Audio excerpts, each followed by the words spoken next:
cease using companies with DOI monitorships when there are competent alternative bidders on the same projects that are not under an independent monitorship. The harm caused by engaging with unethical contractors is not an academic one. We can see clearly with the lack of maintenance to our trees, parks, and other infrastructure that results from vendors who can't ethically perform their duties. It has a major impact on the services across the city.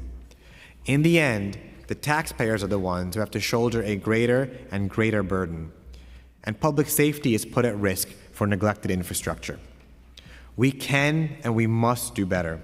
And I look forward in this hearing to exploring this issue in greater detail today and to hearing what this administration and advocates think about how we can reform this process. Thank you all and welcome to today's hearing. And I do want to recognize that we've been joined by Council members Julie Menin and Councilmember Mercedes Narcisse. And on virtual,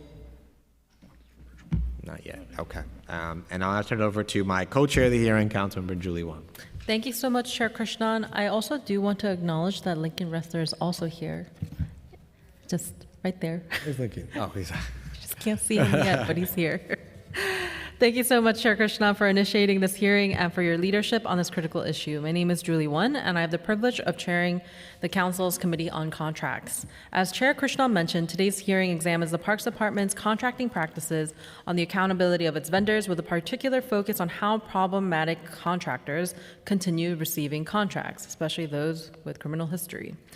We hope to discuss several troubling cases today, including the $40 million contract awarded to Dragonetti Brothers Landscaping despite the company's insurance fraud convictions, the $25 million in new awards to Griffin's Landscaping while its owner serves federal prison time for bribery, and Champion Electrical's delayed debarment despite numerous cases of documented wage theft from as far as 2016.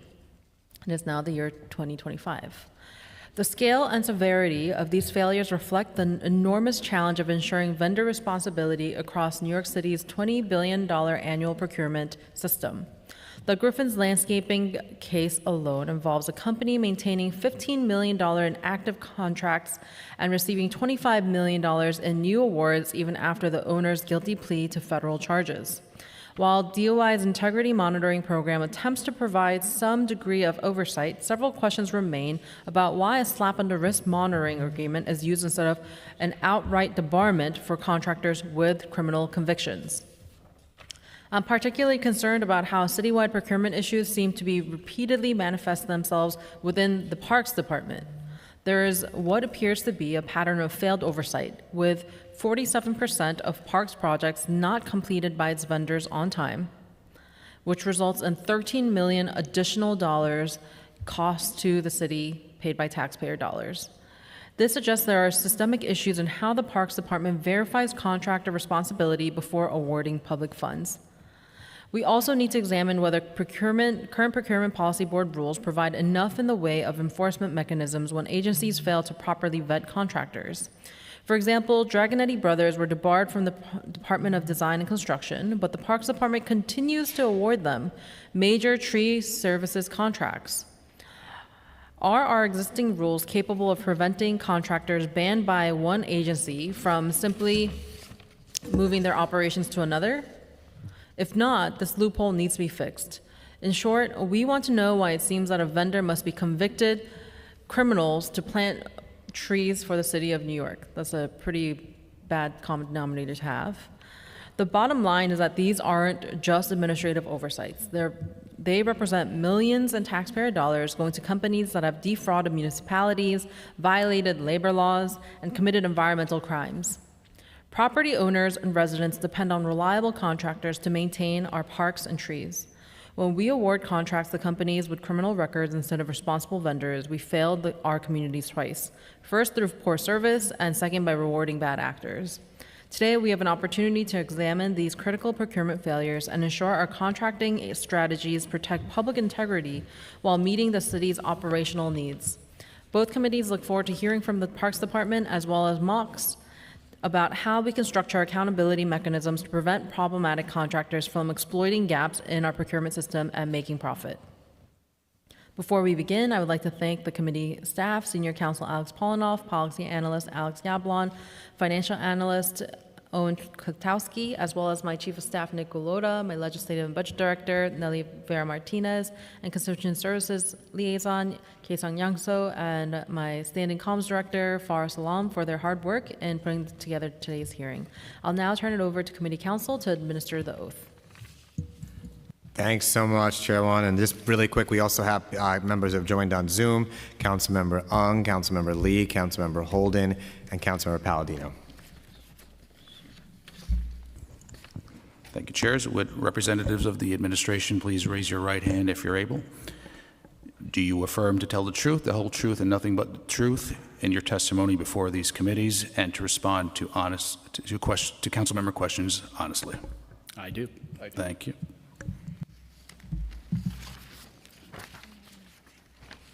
You may begin. Good afternoon, Chair Wan, Chair Krishnan, members of the Committee on Contracts, the Committee on Parks and Recreation, and other council members. Thank you for taking the time to hold this important hearing today on the topic of contracting practices and vendor accountability. My name is John Katsouris, and I serve as the Deputy City Chief Procurement Officer at the Mayor's Office of Contract Services. I'm joined by MOC's First Deputy Director, Yesenia Markland, and MOC's General Counsel, Ray Sanchez, as well as our colleagues from the Department of Parks and Recreation. As many of you know, MOC's is an oversight agency dedicated to ensuring compliance with the city's procurement rules and leading reform initiatives to improve the city's procurement processes. This responsibility grants MOC's a wide purview over procurement. We implement technology solutions to bring the process into the digital era, lead investigative advocacy efforts to keep the procurement rules in step with modern practices, provide hands-on support for agencies and vendors to eliminate procurement delays, and provide strategic consultation to improve procurement outcomes for city agencies and the millions of New Yorkers they serve. With nearly $42 billion in procurement value for fiscal year 2025, we are keenly aware that the city's contracting portfolio prevents a target for abuse. And we are continuously seeking ways to safeguard and ensure the responsible use of taxpayer dollars. A core component of this work involves reviewing agency solicitations and contractors for risk, supporting agencies in remedial actions necessary to mitigate those risks, and implementing safeguards to protect against waste, fraud, and abuse. We leverage all available tools to ensure that city contracts and the taxpayer money that funds them are awarded only to responsible vendors. In this regard, MOC's fits within a broad framework of risk prevention and assessment based on practices and protocols that have been developed over decades. Through collaborative work across oversight and risk management agencies, including the Mayor's Office of Risk Management and Compliance, or MORMIC, and the Department of Investigation, or DOI, we continue to develop frameworks for preventing and detecting abuses of the procurement system. The Department of Parks and Recreation conducts high volume of procurements with broad base of vendors, and incidents requiring significant oversight, intervention, or risk mitigation measures have been few and far between. In fiscal year 2025, the department procured a combined 1,811 capital and expense contracts with 601 unique vendors. As those figures indicate, the number of contractors with integrity or performance issues are extreme outliers when compared to the total number of vendors that the department conducts business with overall. This comes to no surprise to MOC's and is a testament to the effectiveness of the city's oversight and control mechanisms, including the department's sound judgment in conducting vendor responsibility determinations. With regard to citywide contracting practices, the Procurement Policy Board rules guide and govern the action of all city contracting agencies and vendors seeking to do business with the city. As a foundational principle of city contracting, the rules mandate that agencies make only purchases from and award contracts to responsible vendors. A responsible vendor is one that affirmatively demonstrates having, and I quote, the capability in all respects to perform fully the contract requirements and the business integrity to justify the award of public tax dollars, end quote. However, it must be noted and emphasized that this is the policy of the city, that vendors are not subject to debarment, except in very limited circumstances prescribed by state law. This is explicitly stated in the PPB rules following the revisions made to the charter. Any discussion of utilizing debarment would need serious consideration of constitutional and due process rights, among other significant concerns regarding equity and ensuring the continuation of critical operations and services. To ensure that this standard is met in all contracting actions, the rules require all agencies to complete a vendor responsibility determination before awarding them a contract. The responsibility determination is a holistic assessment which must be completed on a contract-by-contract basis. The rules provide a non-exhaustive list of factors that an agency may consider when making a responsibility determination. Factors affecting a vendor's responsibility may include the vendor's financial resources, technical qualifications, experience, capacity to carry out the work demanded by the contract, a satisfactory record of performance, and the vendor's business integrity, among others. A prospective contractor need not be perfect to be deemed responsible. The responsibility determination serves, among other purposes, to apprise the agency of the potential risks inherent in contracting with the vendor and enables the city to proactively implement reasonable risk mitigation plans, including monitoring agreements and corrective action plans as appropriate. Part of the business integrity assessment involves a review of the vendor's disclosures in Passport. All prospective city contractors are required to have accurate and up-to-date disclosures in Passport prior to being awarded a contract with the city. Passport disclosures are comprised of the vendor questionnaire and principal questionnaires. These disclosures provide pertinent information regarding the vendor's business, as well as their principals, managerial employees, and affiliates.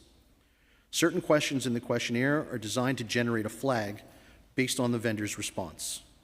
If the information is provided by a vendor in response to such a question that generates a flag, those disclosures are not finalized until MOX reviews the disclosures for completeness. If the vendor's disclosure responses do not generate a flag, then the disclosures are automatically filed. In addition to review of the vendor's Passport disclosures, the agency also reviews the vendor's Passport profile for any cautions. Cautions amount to flags that detail which an agency may wish to consider when conducting any sort of vetting, including as part of the agency vendor responsibility determination process. Cautions may be sourced in a variety of ways. First, cautions may be created based on a vendor's self-disclosure in responding to certain flag-generating questions in the vendor questionnaire and principal questionnaires.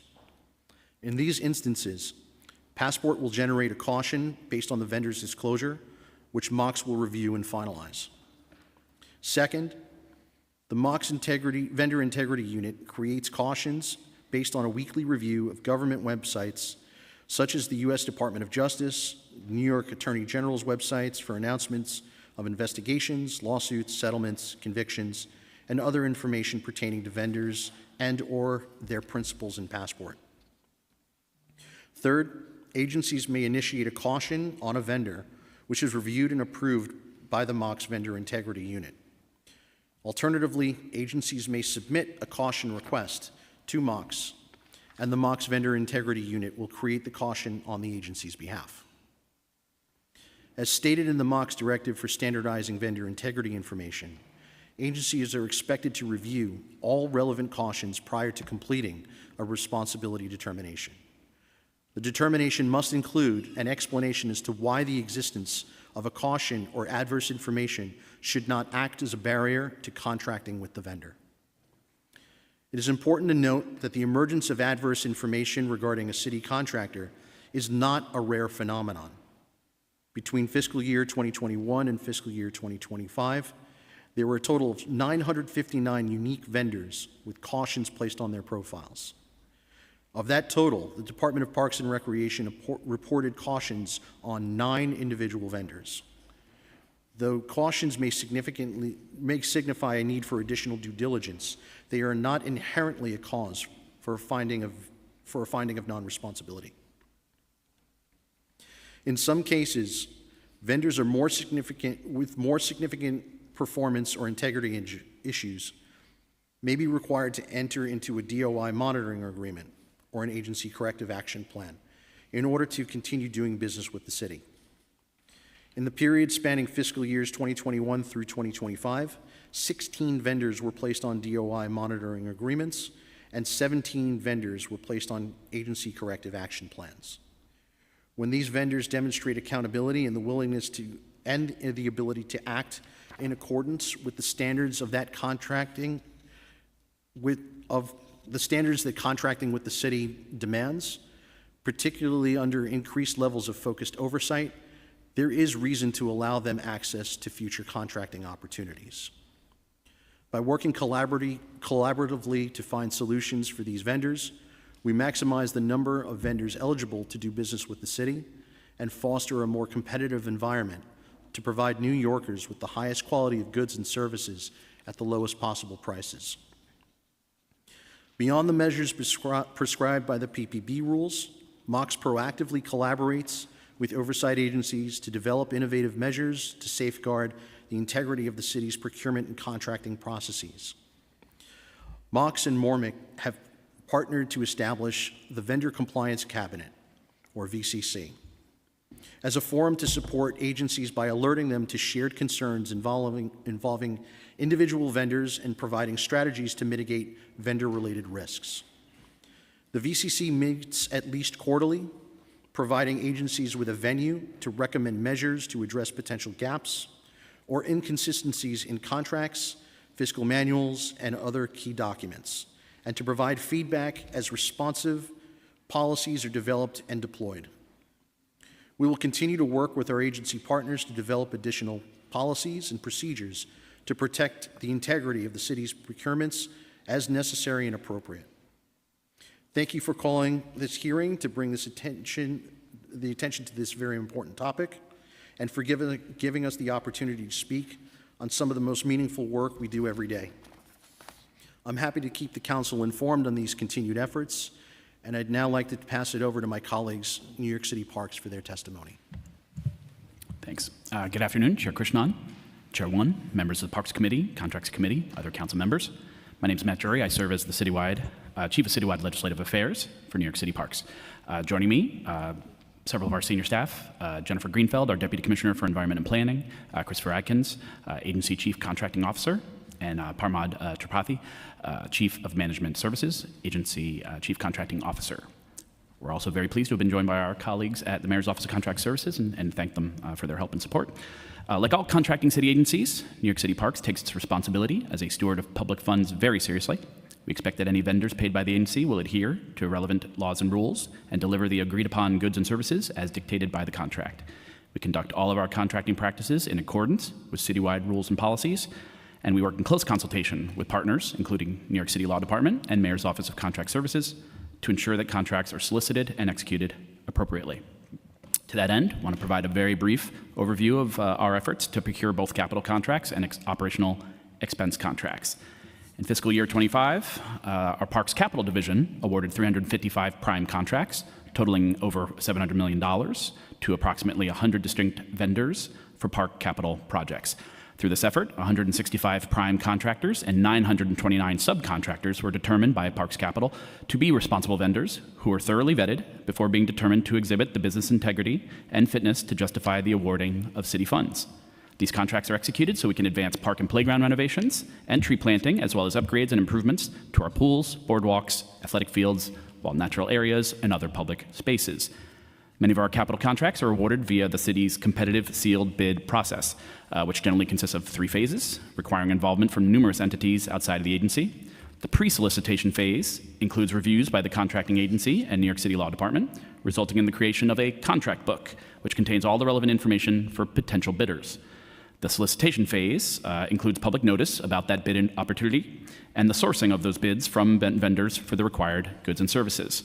And then the review and award phase includes the vetting of the vendors for responsibility and other detailed reviews, leading to the eventual awarding of the contract, generally made in response to the lowest bid from a responsive and responsible bidder.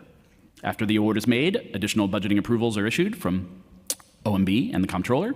The contract is formally registered, and a notice to proceed, sometimes called an order to work, can be issued, allowing the vendor to begin work. Turning quickly to expense-funded contracts, in fiscal year 25, our purchasing and accounting team processed over 1,500 purchase orders and contracts, as well as 1,300 what we refer to as punch-out purchase orders, which are made via DCAS catalog goods contracts for common goods and services that are utilized by all city agencies. Collectively totaled in payments of approximately $135 million. This universe includes approximately 100 service contracts for various vital services, including automotive repair and maintenance, elevator repair and inspections, HVAC maintenance and repair, floodlight maintenance and repair, flagpoles, fire alarm maintenance and repair, IT services, as well as tree pruning, stump and tree removal, and the treatment of tree disease. The work to process these procurements include preparing bidding solicitations, price negotiations, vendor background checks and responsibility determinations, comptroller registration, contact administration, and amendments, as well as invoice review, approvals, and payment processing. Broadly speaking, city agencies' procurement efforts are governed by numerous sources of law: New York City State General Municipal Law, New York City Charter, New York City Admin Code, local laws passed by the City Council, and rules of the Procurement Policy Board, which was created by Chapter 13 of the New York City Charter, and tasked with promulgating rules related to procurement, followed by all mayoral agencies, including New York City Parks. Agencies such as ours conduct thorough background checks on every vendor by reviewing multiple sources of information, along with other research tools, such as databases maintained by federal and state partners and other city agencies. When a vendor vetting search turns up adverse information, the agency will first reach out to the vendor to address or clarify those concerns before a final responsibility determination is made. Typically, this is handled at the agency level through the provision of appropriate documentation from that vendor.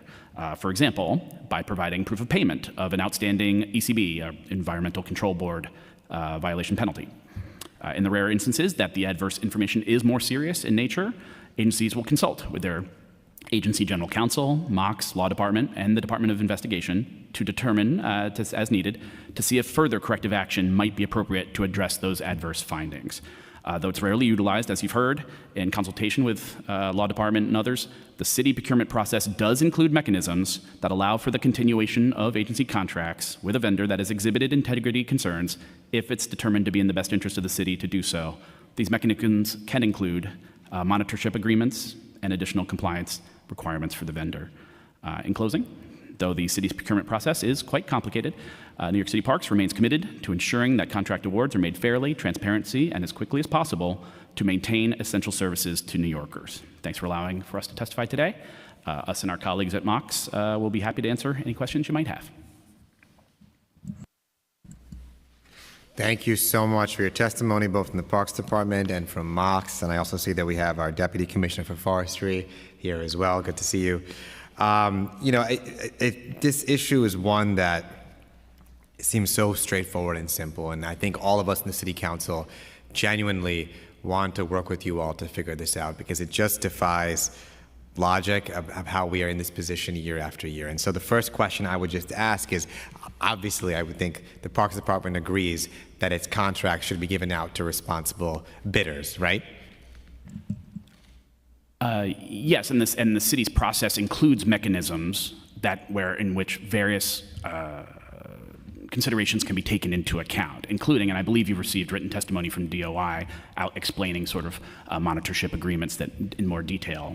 So I don't want to speak for them, but that is one example of a mechanism that exists to take that into account and to address and restore integrity concerns as they exist. And I would assume MOX agrees that city contracts should be given out to responsible bidders, correct? Yes. So we have a situation now where the majority of street tree contracts are given to two contractors who are convicted of felonious actions that relate directly to the performance of their job when there are other qualified bidders to do this work. And it's the tree service and maintenance is one of the most critical and crucial issues we face in the city. 7 million trees across the city. They require extensive maintenance in different ways. And yet we have, and I just want to paint the picture again, one contractor that has a contract of $20 million, Griffin Landscaping, awarded this past January, despite conduct that included bid rigging and other bribery and unauthorized dumping. So conduct that relates directly to their job responsibility, bidding, as I mentioned before, bribery, yet they hold now a new $20 million contract from the Parks Department. Then we have another company in Dragonetti that's got a $40 million award for tree services from the Parks Department for trees in Queens and Brooklyn, despite being convicted of insurance fraud when it came to repairing city roads and sidewalks.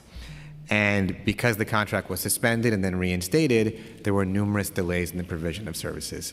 So given that picture and the total hundreds of millions of dollars in contracts we're talking about, or $100 million that we're talking about, for such an important role in the Parks Department, my first question is genuinely wanting to understand, why is it the majority of tree contracts are going to two vendors that have been convicted of felony actions that directly relate to their job performance? Firstly, I want to characterize, it's not my understanding that the awards in these cases represent a majority of tree work. In fact, I don't believe it's anywhere close. I mean, stepping back, I think in terms of capital dollars, over $700 million in contracts, and we are talking about sort of two instances here which have represented, as you've heard, pretty extreme outliers. So I just wanted just to level set in that regard. It's not to diminish Sure, yeah. Your concerns, but just wanted to set that context fairly. And I think in terms of process, again, these monitorship agreements and these arrangements that can be taken on collectively in consultation with various, not taking on any individual agencies' determinations, but determinations that are made collectively by the city, include these mechanisms and have since the 90s, as I understand it, to help restore some of these concerns. So though rarely utilized, these mechanisms are in place to address these kind of concerns when a determination is made that it's in the best interest of the city to continue that work. And I would just also ask Mox as well. I mean, we all agree that we need to have responsible bidders. So how do companies with the history of criminal conduct, how are they qualified as responsible bidders? It's simply the DOI monitorship agreements that make them responsible. I mean, these are very, very serious charges and convictions leveled against them. Again, not for unrelated actions, but directly germane to their job responsibilities and the services that we would seek from them or any other company. So how is it that companies with this extensive history of criminal conduct are deemed responsible bidders by the city? What makes them responsible? Thank you for the question, Council Member. What really makes the important part that I want to just bring back to my testimony earlier is that determination of responsibility is actually a holistic approach and involves several different factors in making that determination. The monitoring agreements or agency corrective action plans, whichever the most appropriate tool to be used would be, removes or mitigates that risk. So in the cases that you're speaking to, the mitigating actions were to remove the bad actors from that situation, which then allowed the company to continue and be considered a responsible vendor. And that's the extent of the inquiry. Is these remedial actions are what makes them deemed responsible at that point? It's just one of several different components to the overall determination of responsibility. Mm-hmm. Okay, help me understand. So it's clear that we're using personal self-reporting to determine people's if these contractors are responsible. So help me get a clear definition of what the city of New York determines as responsible, other than these self-reporting measures that you have. Because clearly, I think we have a different definition for what we deem responsible than the city of New York. Well, Chair One, I understand the question, or at least as I understand it. I think what you're saying is that there's two different definitions of what we consider to be responsible. I think the city's, it's my understanding that the city's position on responsibility is something that we know that the vendor that we're preparing to award public tax dollars for has the ability to perform, and the city has taken every step it can to mitigate any risks before awarding public dollars. Self-reporting is not taking every single step to make sure that vendors are responsible, and for the city to believe that $40 million contracts awarded to a landscaper who has insurance fraud convictions, $25 million to a landscaper who serves federal prison time and bribery, and also another contractor that was delayed debarment for several cases of wage theft. I don't think you're doing everything you possibly could, because from the year 2021 to 2025, only 16 vendors were placed on the DOI monitoring agreements. Within this term alone, under the current sitting mayor, we had more corruption on contract cases than 16. So clearly what we're doing is not working. How many contracts did the city award from 2021 to 2025? I would have to guess millions. I don't have the dollar figure in front. But the estimate is probably over millions of contracts, correct? From 2021 to 2025? Chair, I wouldn't care to speculate on the dollar value, but I can certainly get back. Not the dollar value, but the quantity of contracts. Contracts? Again, that's something I'd have to get back to. Okay, but the quantity of contracts released, because we know that it's about 20% of our city's budget every single year, for us to only have 16 vendors, that is shameful. I could probably pick out more New York Post stories about the corrupt contracts that we've given out to people who don't deserve it that are more than 16. Something is not working in our vetting system. I think what's missing, Chair Wan, from this discussion is what our sister agency, Department of Investigation, does to stand up these monitoring agreements, that gives us the assurance that the actions that have been taken are reasonable. How many people in MOX are employed to work on the vendor integrity unit? It's a small number of What is that number? less than 10. So less than 10 people to oversee about 20% of a $118 billion budget every single year for city contracts, where we have year after year, month after month, fraudulent or corrupt contracts being doled out. Do you think that's enough people to be working on the vendor integrity unit? Chair Wan, I think that while you raise a good question, I think it's important to note that it's not done just by the vendor integrity unit alone. We do this in consultation with other agencies, other oversights. And so I'm happy to take this discussion in further depth at another time, if you'd like to. I just want to, follow up on a couple points, because I can't understand how much do you tailor the analysis for each specific bidder? I mean, let me read to you here. According to the Procurement Policy Board rules, vendors for city agencies must be found to, quote, have the business integrity to justify the award of public tax dollars.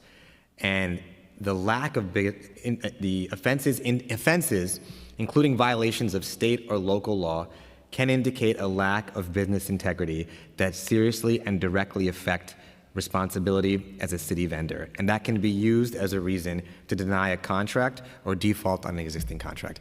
There's no doubt that when we look at these two contractors as examples, their conduct flies in the face of this basic fundamental test as to what is a responsible bidder and what constitutes business integrity in this city. And I'm just wondering, in the analysis that MOX, that the Parks Department does, do you look at the specifics of each situation, or is it a uniform test across the board? And if you look at the specifics across each situation, how do you arrive at the conclusion that Griffin's Landscaping and Dragonetti conduct themselves with sufficient business integrity?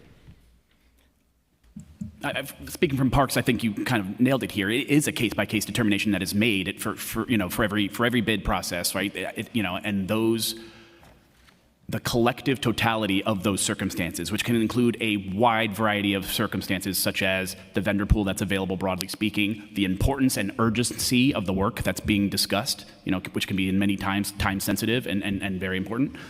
Those are among the considerations that need to be taken into account, in addition to the details regarding to alleged wrongdoings or what have you. So I think it's fair to say that we do approach each sort of contract process. I don't know, Chris, I don't know if you, I'm sorry, our echo here. Chris, I don't know if you want to characterize maybe a specific example.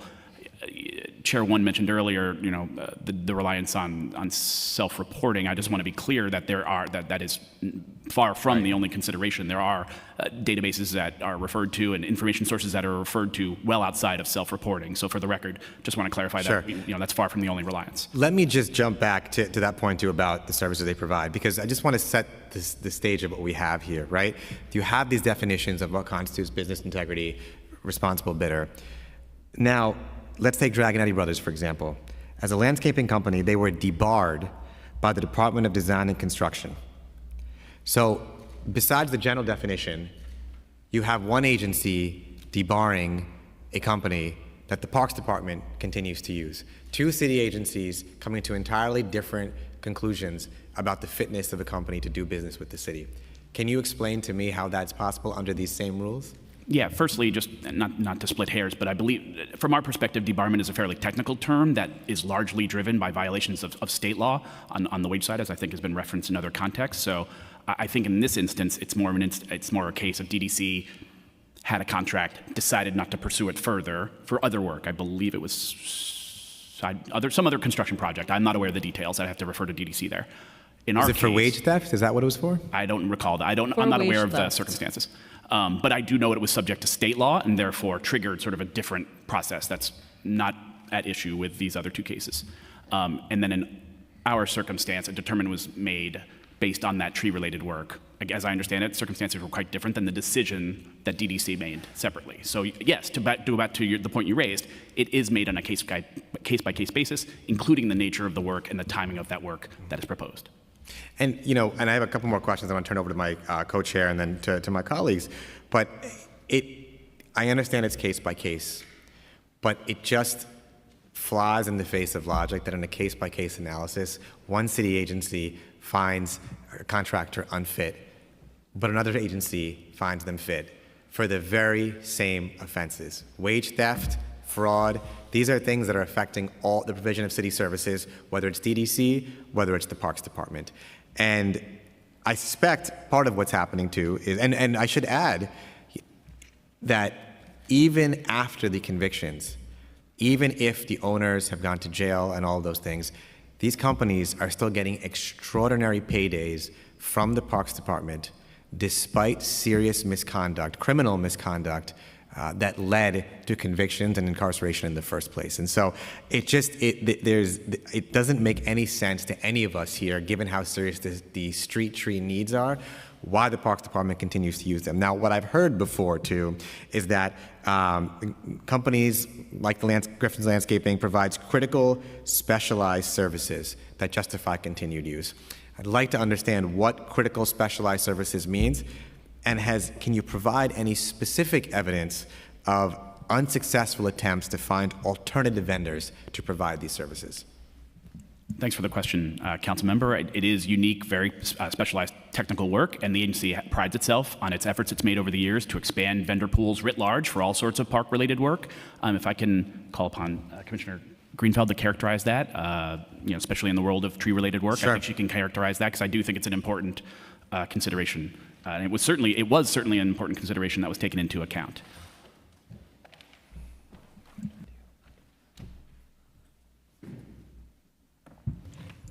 Do you need me to be sworn in? Yes. Thank you, Chairs. Please raise your right hand if you're able. Do you affirm to tell the truth, the whole truth, and nothing but the truth in your testimony before these committees and to respond honestly to council member questions? Thank you. Oh, can you please respond? Thank you very much for that question. I do. Thank you. Thank you for that question. There are a host of things. First of all, it's a very difficult physical and regulatory environment to work in New York City. You know what it's like to work along the streets of New York City to maintain safety for both workers and people who are walking and for the trees. So it's a very difficult space to work in. It's this rare combination, tree planting, of hard construction work and soft landscaping construction work. In fact, on the year that we're talking about, we only had 4 unique vendors for 17 contracts when we were talking about these tree planting contracts. We've done a lot of work, and we saw that coming. We saw the dip in contractors, and it took us years to work up from that. Where it was working with SBS. We had numerous pre-bid conferences, one-on-one vendor meetings to talk to any vendors who expressed interest through different kinds of forums. We reviewed and adjusted contracting specs so they would be, and also made contracts at different sizes and lengths to make them more attractive to both smaller contractors and larger contractors. They used to be just all the same, $1 to $3 million. Now, we took advantage of certain contracting mechanisms lower than $1 million and up to $13 million. So we really widened the group of contractors who might be interested in it.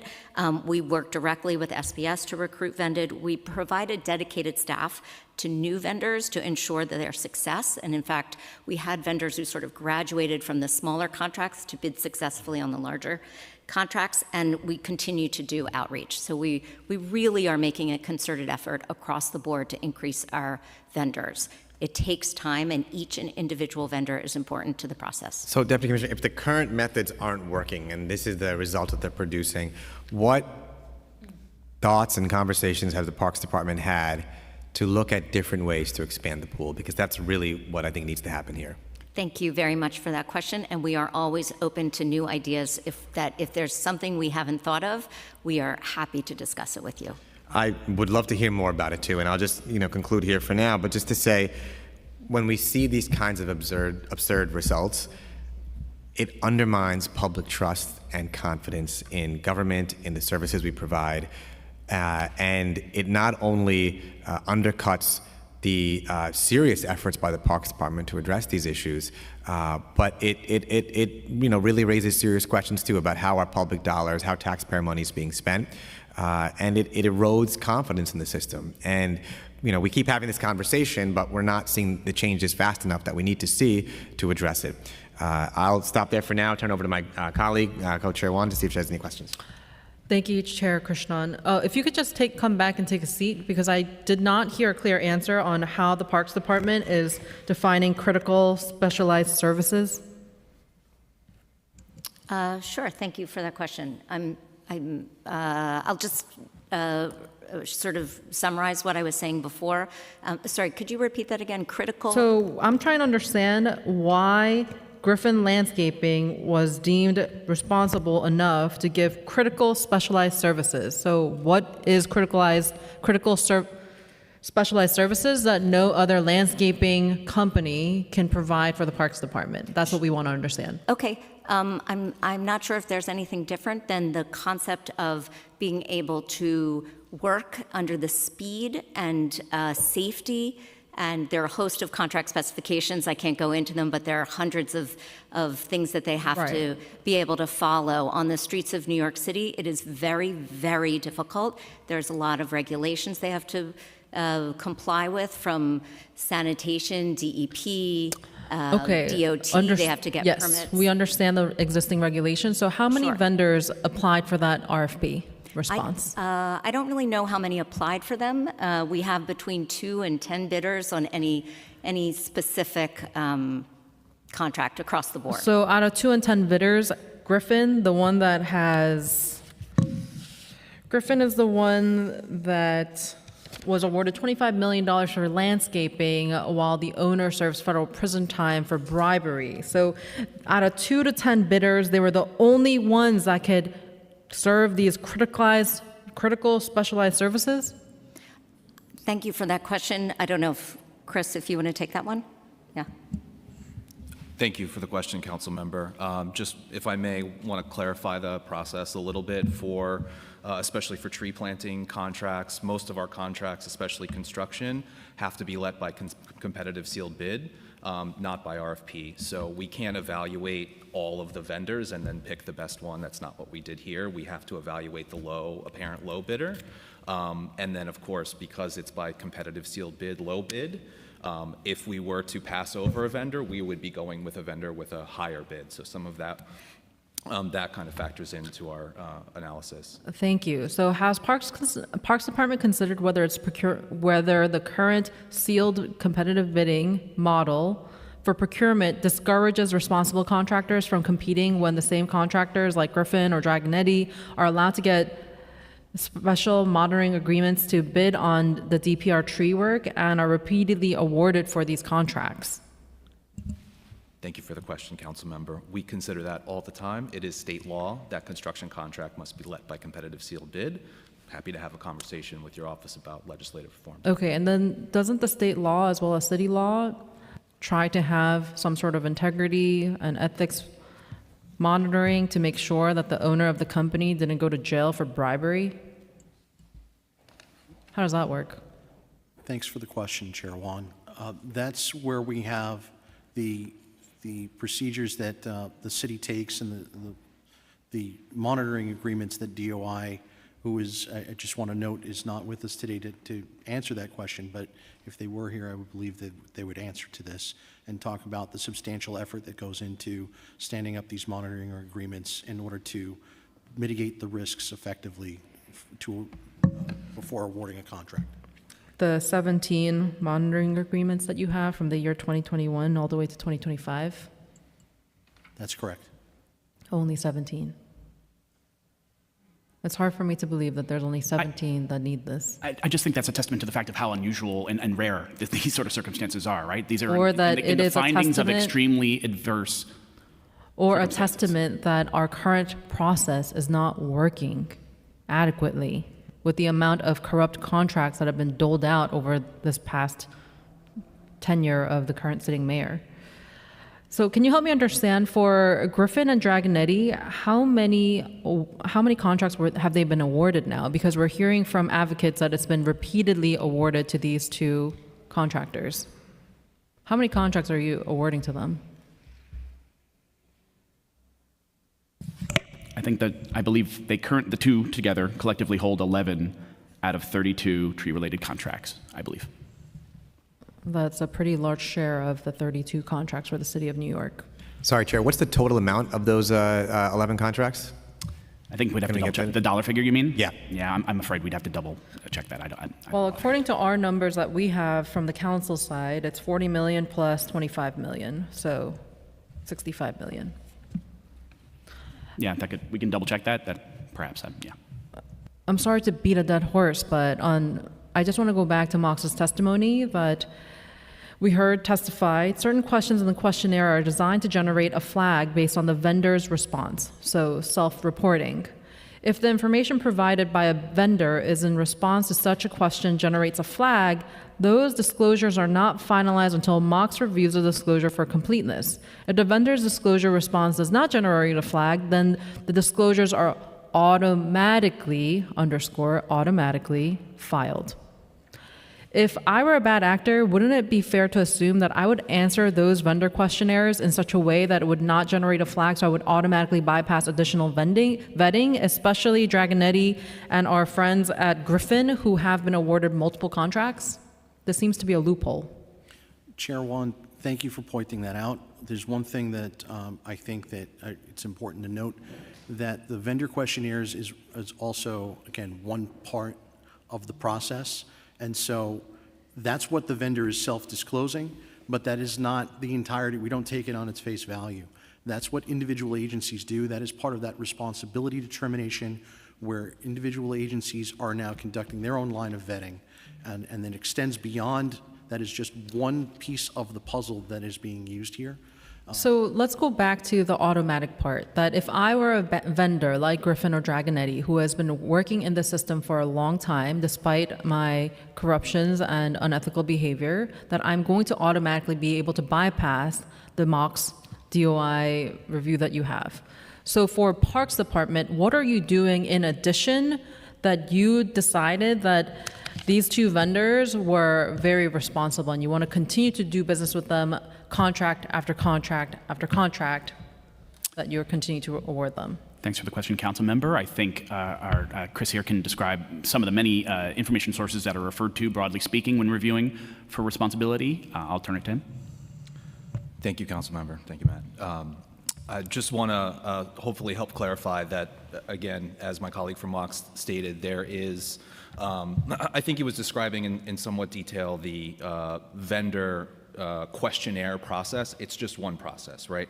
So we have a number of searches that we do sort of in Passport and outside of Passport, a number of databases, including searching press, legal databases like LexisNexis. So, you know, to point out, you know, to respond to your hypothetical, Councilmember One, if they were to disclose that they don't have any adverse findings, we're going to search and find out. And then they will have lied on their disclosure, and that's a big problem as well. So, you know, we check other city agencies' databases, state databases. That's actually more concerning to me. So I'm still trying to wrap my head around the criteria that Parks Department and Mox uses on the City of New York to determine whether a contractor is quote unquote responsible bidder or business integrity as defined under PBB rules. Because for you to tell me that you are aware, so you were aware awarding these contractors of company insurance fraud convictions, you were aware of federal prison time for bribery, you were aware of debarment for documented wage theft as far back as 2016. So help me understand what criteria you're using that allows you to think that these people are they should continue to be responsible vendors that we allow to do business with integrity with the City of New York for millions and millions of dollars. I still don't understand.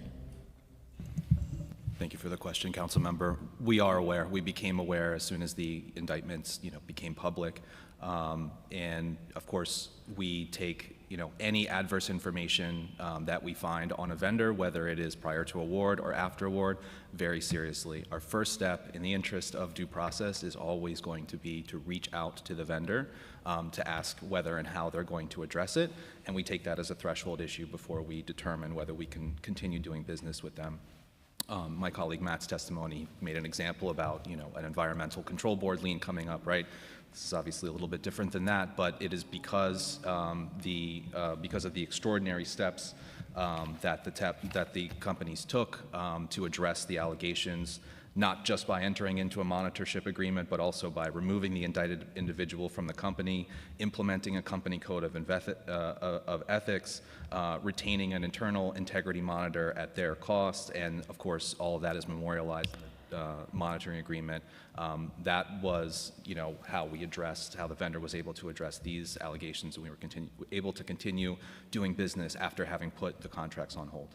I want to acknowledge that we've been joined by Councilmember Vernikoff, but again, none of you have answered the question, what is the criteria used to determine that someone's responsible or that they have business integrity? What you guys are telling us, what you all are testifying is in response to after you find out that someone that you've awarded contracts to is not someone with business integrity who should not be responsible.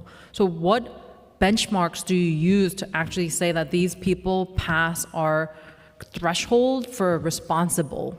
That's what we're asking you, but we're not getting that answer from you. We're not hearing a response. We don't even know what the definition is for responsible. We don't understand what thresholds or criteria you're using to say that these people meet our benchmarks or that they actually are someone we want to do business with. That's what we keep on asking, and we're not getting an answer for. I'm going to turn it back to the chair for more questions. Thank you, Chair. I'm going to turn over to some of our colleagues now who had questions. Councilmember Narcisse. Thank you, chairs. Thank you for being here and being present to ask the question. For me, as a former contractor for New York City, we have issues. And I'm in agreement with my colleagues here for saying, how could we let folks come in that have issues? But there's other issues that we have to deal with, is management, money. and money never come on time. And then you're not having staff to deal with the problems, with making sure that they're on top of what's going on. And for me, that giving room for folks to get contract, that should not be getting contracts. That, let's be honest with things. Describe the invoices process, right? Because contractor has completed requirement work on a capital budget. How often are payment to contractors delayed? Thanks for the question, Council Member. I can certainly confirm that paying our vendors is extremely important. The city's process is can be complicated to navigate, but I'll turn to our ACOG here, Chris, to talk a little bit more about broadly speaking vendor payments on that front. And by the way, I have to be specific. I'm not talking about the management just for presently. I'm talking about management on top of management, because getting delayed, the money process is a big problem on the part of getting great vendors as well. So we need to correct that. Yeah, you can answer your question. Thank you, Council Member, for the question. Thank you, Matt. Yeah, as Matt said, we pride ourselves on not only making sure that payments are made on time as much as possible, but also making sure that our payment review and authorization process is compliant with a number of city laws and governing laws and requirements. The general process for payment requisitions in a capital context is the vendor will provide what we call a pencil copy or a draft payment requisition or invoice. Field staff will review the draft and provide any corrections. Contractor then submits their final payment requisition.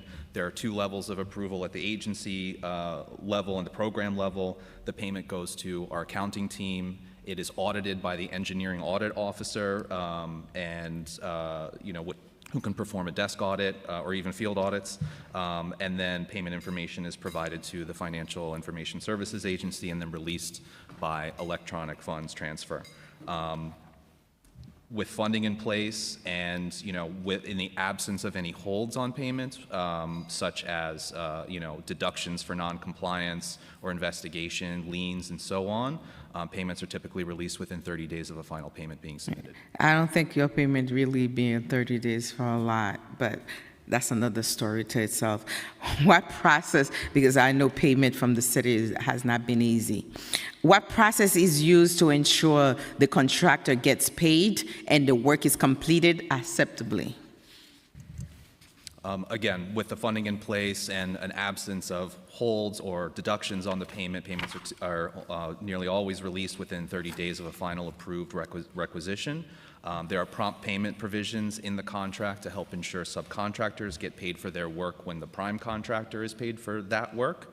And performance on contract work is evaluated according to the Procurement Policy Board, the PPB rules, and other governing laws, and then recorded in the passport system. We also have contractual mechanisms like retainage, guarantee, bonds, default mechanisms, deductions, and liquidated damages in applicable contracts to help ensure performance of contract obligations. And the interests are ridiculous. What criteria, I've been there, done it, so that's why I can tell you.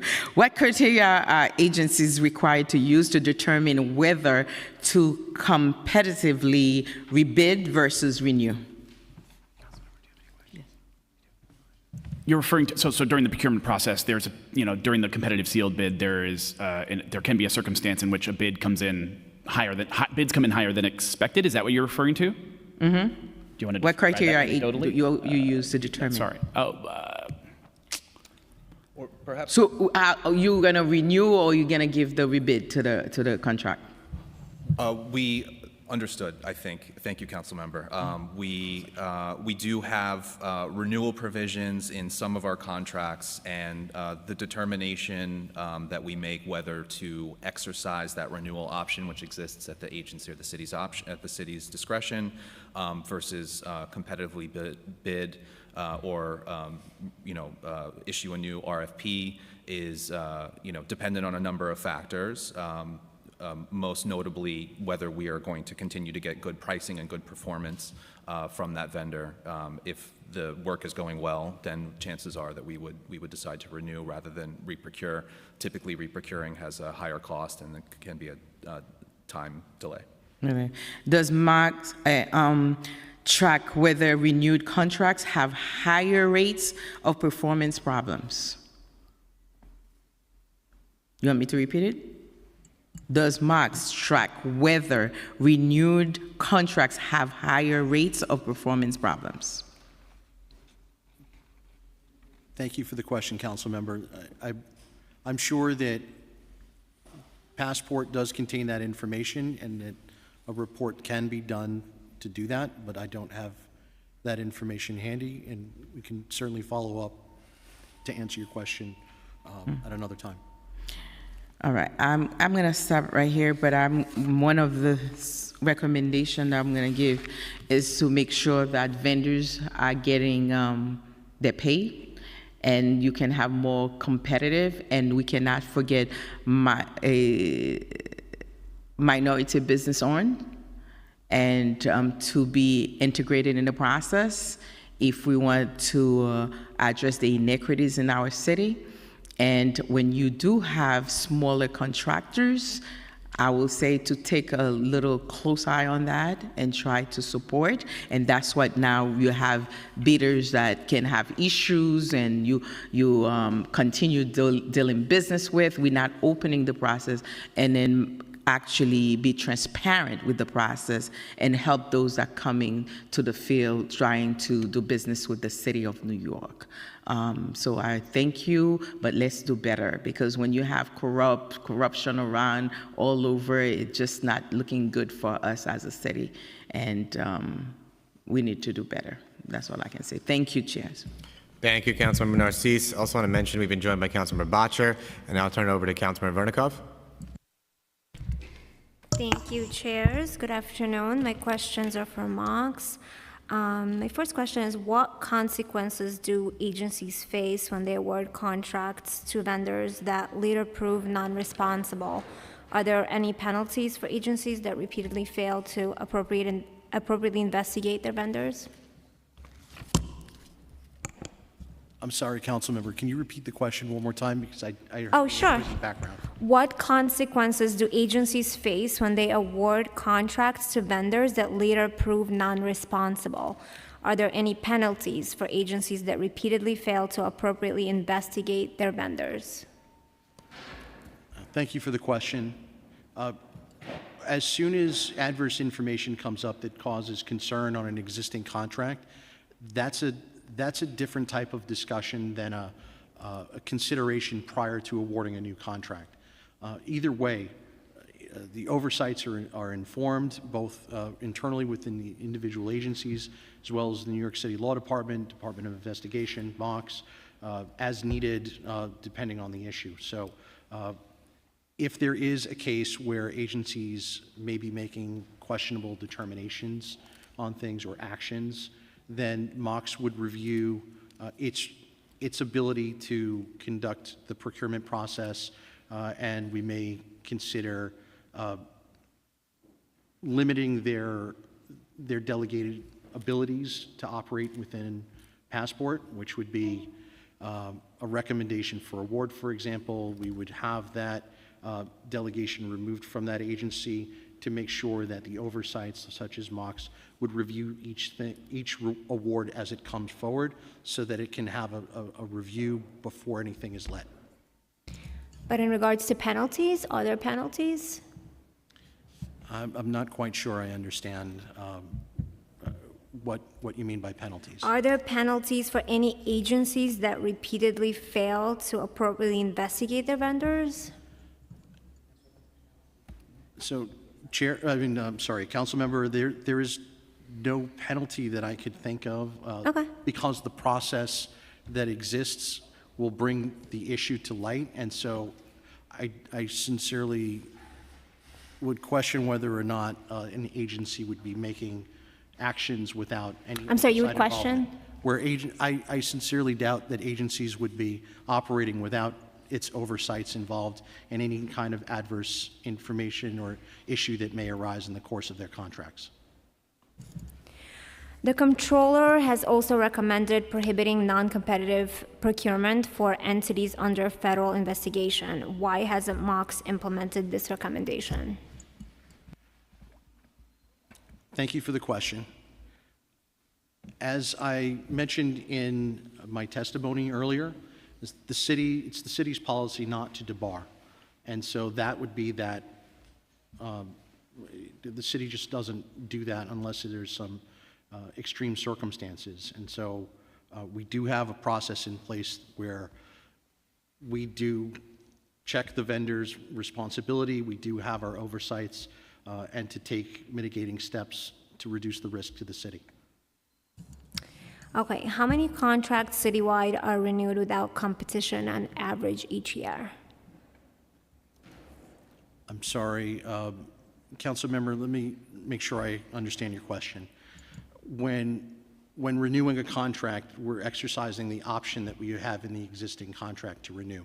So can you help me understand? Yeah, the question is how many contracts citywide are renewed without competition on average each year? If you know. I can get back to you on that. Okay. What criteria are agencies required to use to determine whether to competitively rebid versus renew? I'll have to follow up with you, council member. Okay. Does MOX track whether renewed contracts have higher rates of performance problems? Oh, I think that was asked. Yes, council member. Again, equally good question, but that's something I'll have to be able to get back to you. Okay, thank you. I have a follow-up question. Have you ever considered just straight up replacing the agency chief procurement officer at Parks Department, since there seems to be a lot of contracts that should not be in place being awarded? Our agency staff hires are made at the commissioner level. Those decisions are made by the commissioner. We're very proud of our contracting staff. And, but to answer your question, I'm not aware that there's been any consideration of making those changes. As discussed today, the arrangements that have been made were in highly exceptional circumstances and were done pursuant to policies that exist, that have existed since the 90s in coordination with DOI and others. So I think we don't really, I guess I'll leave it at that. Right. I'm going to turn it over to Vicky Palladino for, well, she might have to log off.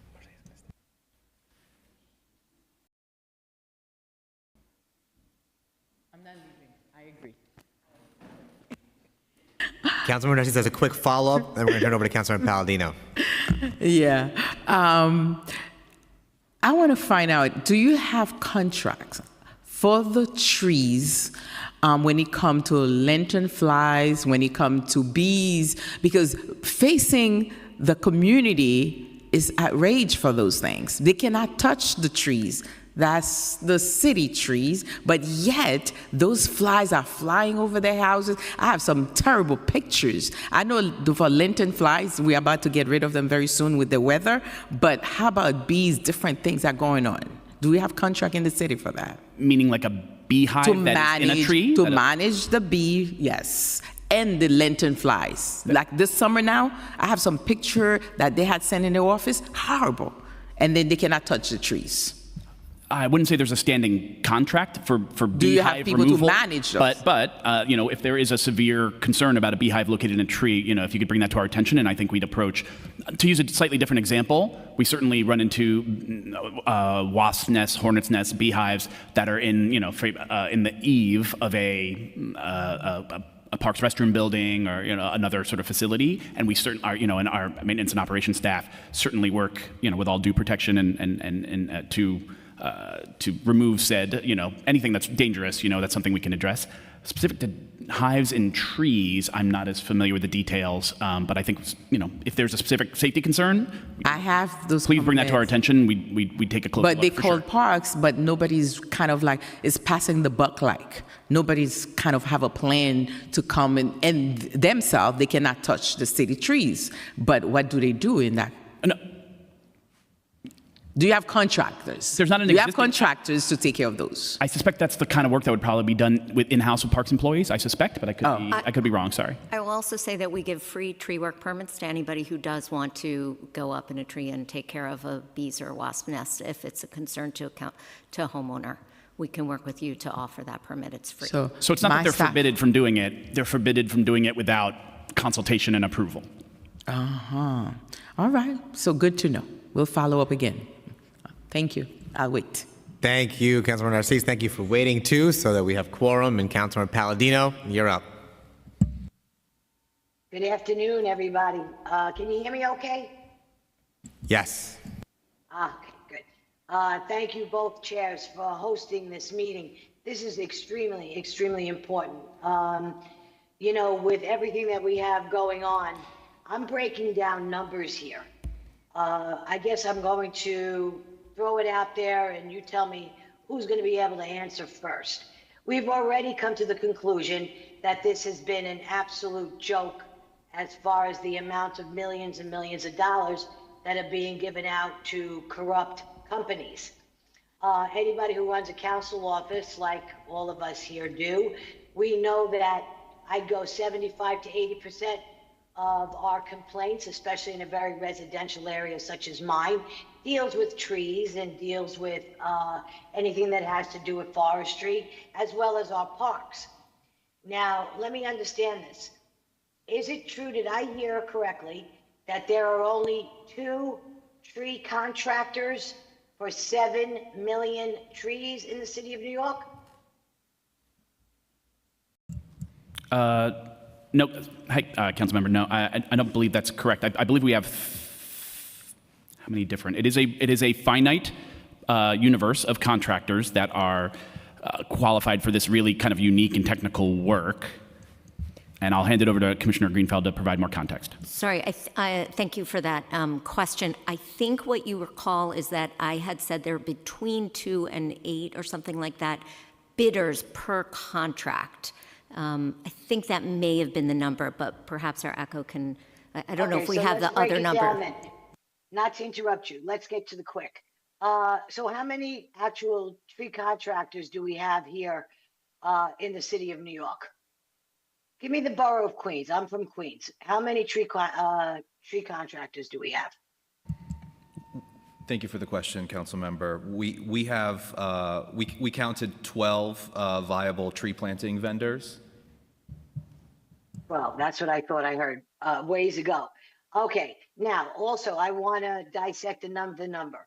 325 contractors. Am I reading that right? At a price of $700 million. What are we getting for $700 million? Thank you, Council Member, for the question. I think you're reading from testimony that we awarded 355 capital contracts for just over $700 million. Is that correct? And I'm sorry, do you mind repeating your question, please? Yeah. 3,250 contractors. And they are getting $700 million? Yes, we have 355, the Parks Capital Division awarded 355 prime contracts totaling over $700 million to approximately 100 distinct prime vendors. Again, that's the capital projects universe. And then not counting the contractors individually, the awards were to 165 prime contract awards and 929 subcontract awards. Again, all determined each on their own on a case-by-case basis to be responsible vendors under the PPB rules. Okay, so what I'm trying to figure out here is the actual cost. We're making people very, very wealthy here, aren't we? I have some really simple solutions to this. Since there's so much corruption and absolute corruption breeds corruption, absolutely, that's the problem we have.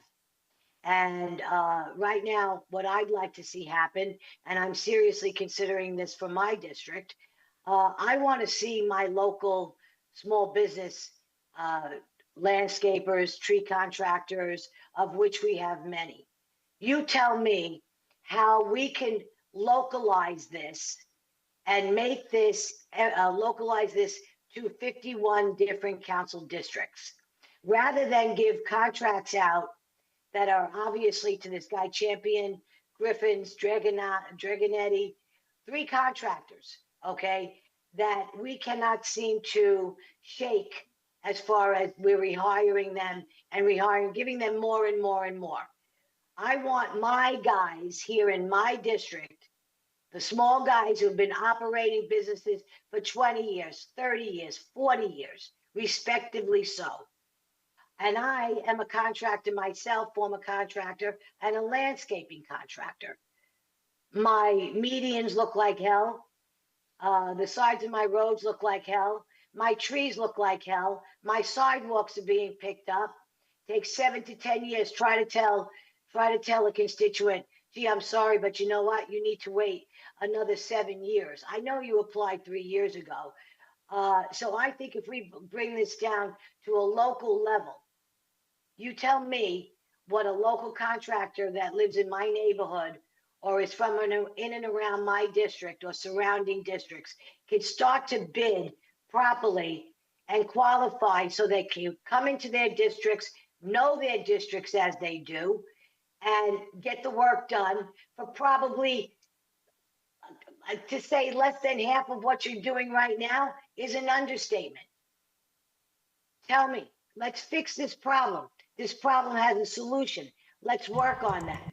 Give me some of your ideas. Yeah, no, we appreciate that, Councilmember, and I think as some of my colleagues have noted, Parks has worked aggressively to try to encourage more smaller businesses to consider doing business with the city and to get involved. I think, some businesses find it a little daunting, maybe a little intimidating, and we really want to work as closely as possible. And those efforts can take a wide variety. That can be, outreach events and fairs, things of that nature. It can be sort of more closely one-on-one, for new applicants. I could pick up the phone and call them tomorrow and say, I'd like you to get a contract with the city.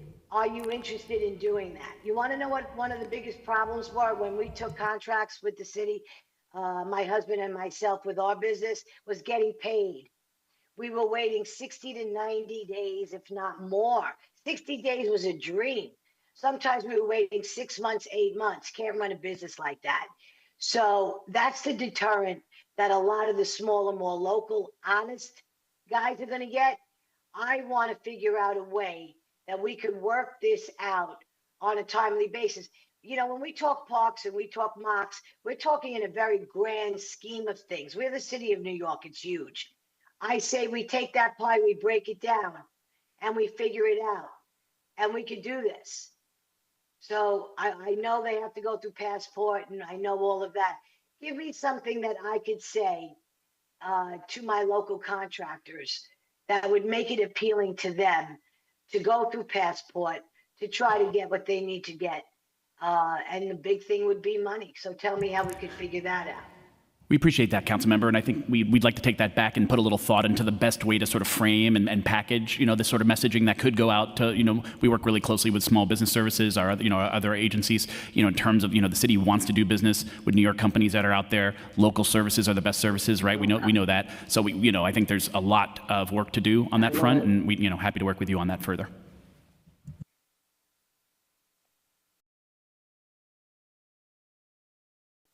You just broke up. I don't know if you can hear me. We can hear you, Councilmember. I'll restate, we'd like to actually take this back and give it some more thought. And in terms of the best way to frame that information for small businesses out there that you can help connect with, and we'd love to partner with all council members and all elected officials all over the city to encourage those conversations all across the city. So we'd like to explore new and creative ways to do that anytime, for sure. Because, Griffin came from Westchester. We're paying people who don't even live in the city of New York to come down into the Bronx. Westchester isn't far, I realize that. But there's got to be a better way to be able to do what we're doing. And if you can figure out a package, I think my council members would be thrilled to death to know that their districts would be handled by their own contractors who live not far and these guys are hungry for money. They need the work. And I think if we could feed our own first, and these are honest small business people who want to make a living, I think we should try to figure that out. And since I am on the Parks Committee, I think between Julie with contracts and Shekhar as chair, I think we could really put our heads together. And like I said, I did this for a living for over 35 years. I know from which I speak, and I know what goes into these things. I want to help. I want to work. I want to get my guys. I want my district to look as it should. Not a single homeowner should have to wait 7 to 10 years to get a tree trimmed. And sidewalks should not have to take 7 to 10 years to get repaired. Meanwhile, the homeowner gets sued when the sidewalk is lifted. Then we have a stump problem. That comes with trees. You take the tree down and then you get the stump grinded down. The stumps is what's causing the sidewalks to rise. People are getting sued. This is a problem. And it can't wait any longer. And the idea that these guys were making this kind of money and being convicted of felonies and yet still being able to, this is ridiculous. But thank you, Shekhar. Thank you, Julie. Thank you, everybody, for having this meeting. I think we really are going to cut some ground now, and we're going to figure this out. We could get this fixed. I know we can. Thank you.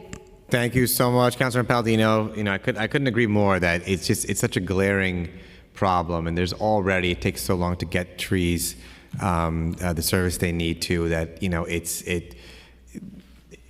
there's clearly a need on multiple levels to expand the pool of contractors, and I think what we are urging is, you know, Parks, you know, and Mox all to come together to really figure this out, because we keep going back to the same well. And it's a very corrupt well, and it shouldn't be one that we should keep going back to get services, while at the same time, there's, separate and apart from that, a great need for more contractors to reduce the delays in tree maintenance. Next up, we have for questions, Councilmember Bottcher. Good afternoon. Thank you to Chairs Wong and thank you, Councilmember Krishnan, for chairing this committee. The Mayor's Office of Contract Services, you oversee the procurement processes for the city. And, you know, in many ways, I feel for you for what you've had to inherit and the hard work you're doing to reform this system. But I want to share with you just one example of what we are seeing on the capital side in our district with respect to the cost of capital projects. And just one example is a bathroom in DeWitt Clinton Park. How much would you guess a restroom in DeWitt Clinton Park is going to cost to renovate? To clarify, that question is directed at our Mox colleague, is that correct? Yeah. Thank you, Councilmember. I'm afraid I couldn't even begin. I know. $6 million.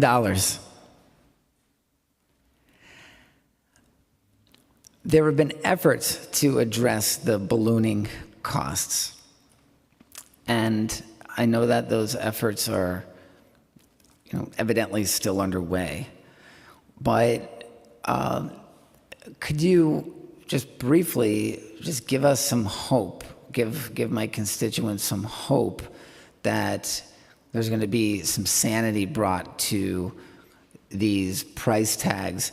Because I, as part of, with my council discretionary funding, I've been able to fund these projects, and I struggle with funding them because it doesn't, in my view, it's borders on being an abuse of the public's money when we're spending this much. You could rebuild my whole hometown for $6 million.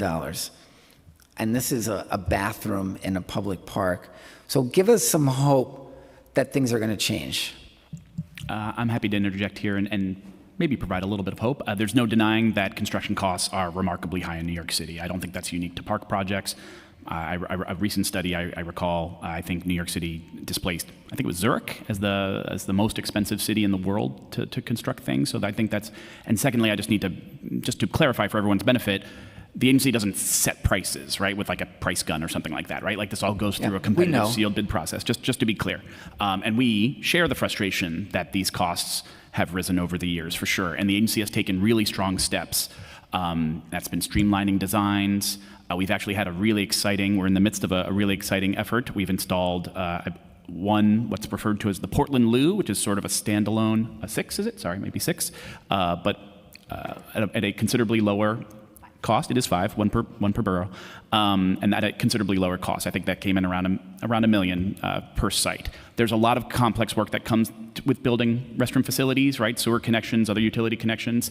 It is not as simple as a small project in someone's home or what have you, but we fully acknowledge that those cost pressures can be frustrating. We share that, and it is not uncommon for the agency to have to reject bids that are that come in high over budget, right? That is, and that's a difficult choice to make, as opposed to going, and then we sometimes have to go back to said council member who generously provided funding, and so I think that is a frustration that's shared across the board, not just for council-funded projects, but for those that are moving forward with mayoral agency funding as well. The Trust for Public Land renovates playgrounds in schoolyards.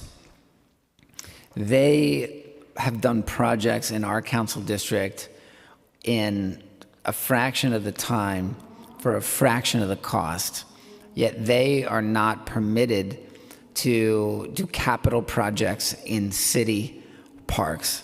Are you familiar with this dynamic? I am. I understand they've been involved in sort of what we call broadly the Schoolyards to Playgrounds program, working closely with NYC schools, and I understand they've been a great and excellent partner. Private entities that perform work do have the advantages structurally sometimes in terms of timeline and occasionally cost. We have seen that where privately funded entities can advance work at a given. And that's for a very complex set of reasons, largely relating, to the city's procurement system and the rules that are in place for city agencies to follow. Some of these entities do have some structural advantages in that regard.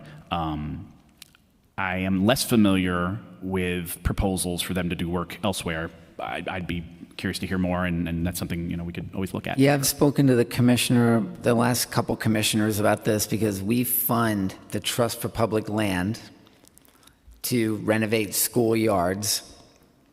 We fund them. We allocate money to them as a nonprofit. They do the work in a fraction of the time for a fraction of the cost. Yet we can't fund them to do work in our parks. I'd have to look into the funding piece there. I'm a little less familiar with as to how and where TPL that work was funded. I guess that it wasn't my impression that it was city funded or city/council funded. Yeah, but it's a mix of funding, but we allocate funding to them. I just want to give them. I want to give them money. Sure. So that they can do our playgrounds in our parks for a fraction of the price, at a fraction of the time. And I understand that there's hurdles to overcome, but I think we should all try to figure that out, because to the extent that there's a public-private model here that could save a lot of money and get projects done a lot quicker, I really want to work on this with you. Yeah, thank you so much, Councilmember, and I think that's something we're very interested in doing. We've worked with some close partners, Central Park Conservancy and others, to advance projects with a public-private model. We've seen some considerable success. Will it be replicable at every corner neighborhood park? That I'm not sure. I think that's a nuanced and complicated discussion, but one we're very eager to work with you on. Thank you. Thank you, Councilmember Bottcher. Just want to second his strong support for Trust for Public Land. They do excellent work. They've done work in my district too, and really provides a model of ways that this can be done quickly and efficiently. Going back to the other questions that we had, I know Councilmember Narcisse touched on this a bit too, but just to look at it from a different standpoint, these contractors also have a very, very low to non-existent MWBE participation rate. And my question is, if you look at it from that standpoint too, what is the Parks Department doing, even in moving away from these very problematic contractors, to expand the pool of MWBE bidders, which provides yet another avenue to move away from problematic contractors and towards ones that align more with the values of the city. Broadly speaking, I'll just start by saying that the agency is actually very proud of its record, broadly speaking, with engaging MWBE vendors, especially in the sort of capital world. But I'll turn to Chris to provide a little more context on that front. Yeah, could we have some details of how many MWBE contractors you have? Yes, thank you, council members. Parks is perennially among the top 3 mayoral agencies in contract dollars awarded to MWBEs. In fiscal 25, Parks awarded $285 million to MWBEs across prime and subcontracts, which is 46.1% of our spending, which exceeds the city's overall MWBE utilization and targets.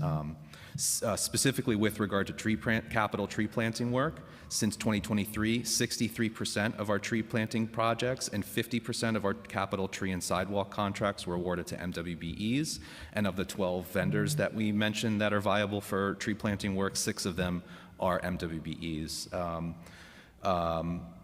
Very proud of the outreach and engagement efforts that that our forestry team has, engaged in over the last several years, from cold calling vendors to holding informational sessions, working with the Department of Small Business Services to maximize outreach and engagement.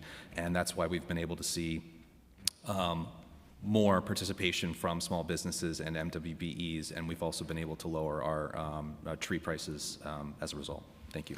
Thank you. Our council's analysis has shown that when it comes to street tree work, that entities under monitorship have an incredible low or no MWBE subcontracting. Is that correct? And if so, why is that the case? Thank you for the question, council member. MWBE participation goals are for specific tree planting projects are usually low given the very specialized, specific nature of the work. There's limited subcontracting opportunities because the sites are very small. They're the size of a tree pit. They're spread across the city. They must be completed according to very aggressive productivity standards with steep liquidated damages provisions for not meeting them. In addition, there's technical requirements that make subcontracting the work impracticable. For many reasons: cost, time, supervision, permits, tracking, administration.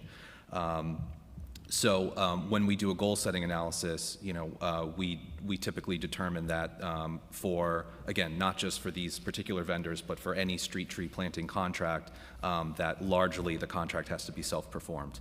The subcontracting opportunities for which there are MWBs available is typically limited to a little bit of tree guard work. Again, that does drive down the MWBE goals for those particular contracts. But again, I want to point out that what we've been able to do with small businesses and MWBEs, small purchases and outreach, we've been able to get our utilization, overall for that program really, really high. Yeah, thank you for the information. My concern is really the street tree program, and I think we keep hearing about specialized services and reasons, and that just becomes a catch-all to keep justifying working with the problematic contractors. And I think we've got to find another way to figure this out, because by a lot of measures, by performance standards, by business integrity standards, by MWBE standards. There's so many different reasons for parks to take a different approach to this. Councilmember One, I think, had some questions too. Thank you so much, Chair Krishnan. Yeah, it seems like we continue to ask the same questions. So if the Parks Department's hands are tied by the general municipal law competitive sealed bidding rules, and Parks must always take the lowest bid, then I believe bad actors are always going to put forth the lowest bid because they're doing wage theft, they have insurance fraud, some of them are in jail. So it seems like a perverse incentive. Do you not agree with that? And what are we doing to make sure that we aren't continuing in this cycle of corruption? As I think testimony from both Mox and Parks has shown today, I think there are a variety of mechanisms in place to carefully review bids that are submitted for projects and those opportunities. I don't know that the city's approach to competitive sealed bids necessarily invites anyone to do anything other than submit the bid that they think is best. I'm not aware of any external, but perhaps contractors would have a different perspective. I can't speak to that. So you don't believe there's anything wrong with our current process and continuing to I award think our contracts? agency works really hard to advance contracts appropriately as quickly as possible so that the valuable work that's included and reflected by these contracts is delivered to New Yorkers. That's what I believe. Right, that's why you're the ACO officer. Could you also answer from Mox? Thank you, Chair Wan. I'd be happy to have the conversation with you on any legislative change that you may want to suggest at the state level, and perhaps any changes to the New York City Procurement Policy Board rules regarding competitive sealed bidding. Okay, we'll definitely follow up. I'm sorry, you're not the ACO officer. The one next to you is the ACO officer. So we have other follow-up questions. During the year-long delay in tree pruning caused by Dragonetti Brothers' arrests, how many trees became hazardous or died due to lack of maintenance, which we all get complaints about in the city of New York? I think we'd have to check on the exact impact of any delays in processing those contracts. Commissioner Greenfeld, I don't know if you know off the top of your head. I wouldn't know off the top of my head. We can tell you how many trees we pruned each year compared to our goal, and that's in the MMR. I don't have that at my fingertips, but we report that every year. I would say that any delay, there would have been further delay had we gone through the termination process and rebidding. It would have taken as long, if not longer, as what we chose to do in consultation with all the other agencies who help us in our procurement decisions. Do you know how many emergency tree removals you had to do as a result of a year-long delay in tree pruning caused by Dragonetti Brothers' arrests? I don't have that information, but we can find out how many removals we did. We didn't see any increase in emergency tree removals or high-risk situations over the last whatever years. The only reason there would have been is if they had large storms, and that's when you'll see spikes in the work that we do. Can you also tell us the additional cost that it took, that we had to recoup from city taxpayer dollars to do that for emergency tree removals due to the year-long delay? I don't anticipate that there were any increased costs to the city due to the delay. I don't have that data in front of me, so I don't know for certain. So you believe that even though there was a year-long delay in tree pruning caused by the Dragonetti Brothers' arrests with insurance fraud, that there was no emergency removals or any other needs from the city of New York with a year-long of delay? I don't believe so. We can look at the numbers at what tree removals we had and what our risk numbers were, but we monitor those sorts of trends very closely, and I'm not aware of any trend that would have been related to that delay. So do you have any remorse as the Parks Department for the year-long delay on tree pruning caused by the Dragonetti Brothers? I'm sorry, can you repeat that question? Does the Parks Department have any sort of remorse or regret for having hired the Dragonetti Brothers? I think we, as a city, take each of our decisions very carefully. Parks Department doesn't do anything on its own. We follow all procurement rules. We work with the MOX and with DOI and the city law department, and we made the best decision, and we stand by that decision. So you believe that hiring the brothers who caused the year-long delay in tree pruning was the best decision the city could have made? I think we made the best decision. Okay, that's quite a bold statement. What percentage of parks' total contracts are renewals?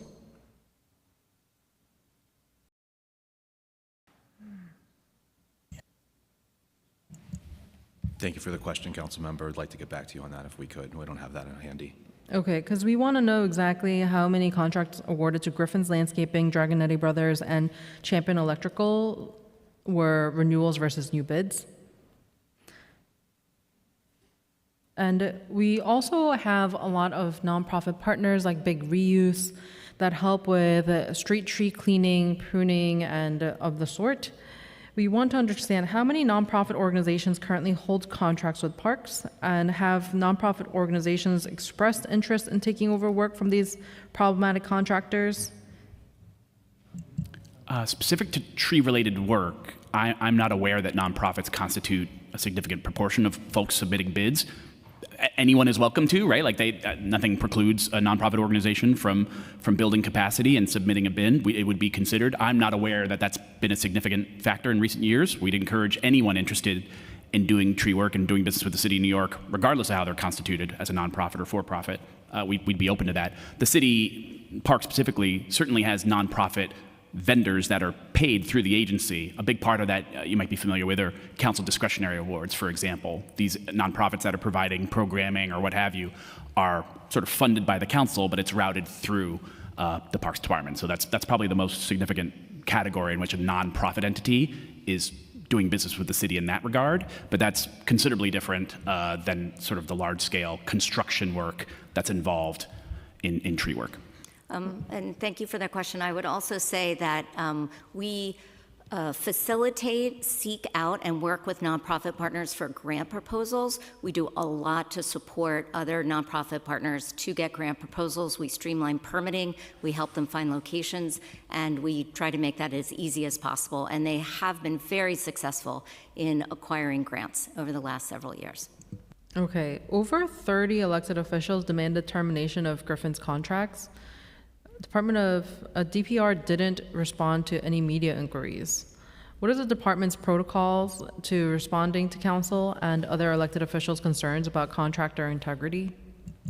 The agency, I believe, to my knowledge, responds to each and every inquiry where there's a piece of correspondence. The agency has a correspondence system, as do all city agencies, and we take inquiries and expressions from elected officials very seriously. So I think you said something about press inquiries. I wouldn't be able to give you a number on the number of times we do or don't respond to an inquiry from the press, but specific to concerns that are expressed from elected officials, I think everyone on the dais today has sent us formal letters and have received formal responses. So I think that's generally the agency's approach to the feedback from elected officials. Got it. So what I'm still trying to understand, it sounds like from the testimony and what we're hearing on the dais is that the word responsible for responsible vendors is based on the discretion of the ACO officer or MOX or everyone in between who are making these decisions, and more towards can this contractor do the work? So if bad actors continue to provide the lowest bid, we believe that other contractors who may not have issues with the government, with fraud, wage theft, or bribery would be deterred from applying because they can't compete with the lowest bid. But for the standardized criteria in determining when integrity monitoring is appropriate versus outright debarment, can you help me understand how you make those decisions in the city of New York? So when do you debar people? Like, what is the threshold versus when you say we need to have integrity monitoring instead? And how does it work if the state debars? Because we know as legislators, we are under the jurisdiction of state law. So how come that agencies we know have been barred, city can continue to do contracting work with them or continue to contract with them? That's what we're trying to understand. So specifically as an example, how is it that a contractor convicted of defrauding several municipalities such as Griffin can continue to receive city contracts under monitoring? So, Chair Wan, thank you for the question. Just because I feel it necessary here, I'm just going to repeat parts of my testimony that I think addresses in part your question. So with regard to the city contracting practices, the PPP rules guide and govern the actions of the city contracting agencies and vendors seeking to do business with the city. As a foundational principle of city contracting, the rules mandate agencies make purchases from and award contracts to responsible vendors. A responsible vendor is one that affirmatively demonstrates having the capability in all respects to perform fully the contract requirements and the business integrity to justify the award of public tax dollars. I've also went on to say that it's noted and emphasized that it is the policy of the city that vendors are not subject to debarment except in very limited circumstances prescribed by state law. Now, a violation of I'm sorry, I'm drawing a blank. Labor law, thank you, is one of those circumstances. Right, explicitly stated in the PPP rules following revisions that were recently made to the New York City Charter, which I also think answers in part your question again. Any discussion utilizing the debarment would need serious consideration of constitutional and due process rights, among other significant concerns regarding equity and ensuring the continuation of critical operations and services. So, stepping back for a moment, this is a very holistic approach to making this determination. It is not just one simple thing that is being used to apply broadly. It is a case by case that has to be taken very seriously. The city does take it very seriously. MOX takes it very seriously. The contracting agencies and our other oversights, such as the Law Department and the Department of Investigation. And so when we stand up in those cases where there is something questionable that may present a risk to the city, that the Department of Investigation will come in, and if it sees as appropriate, will stand up a monitoring agreement that will satisfy the concerns that we have of the risk inherent in that situation.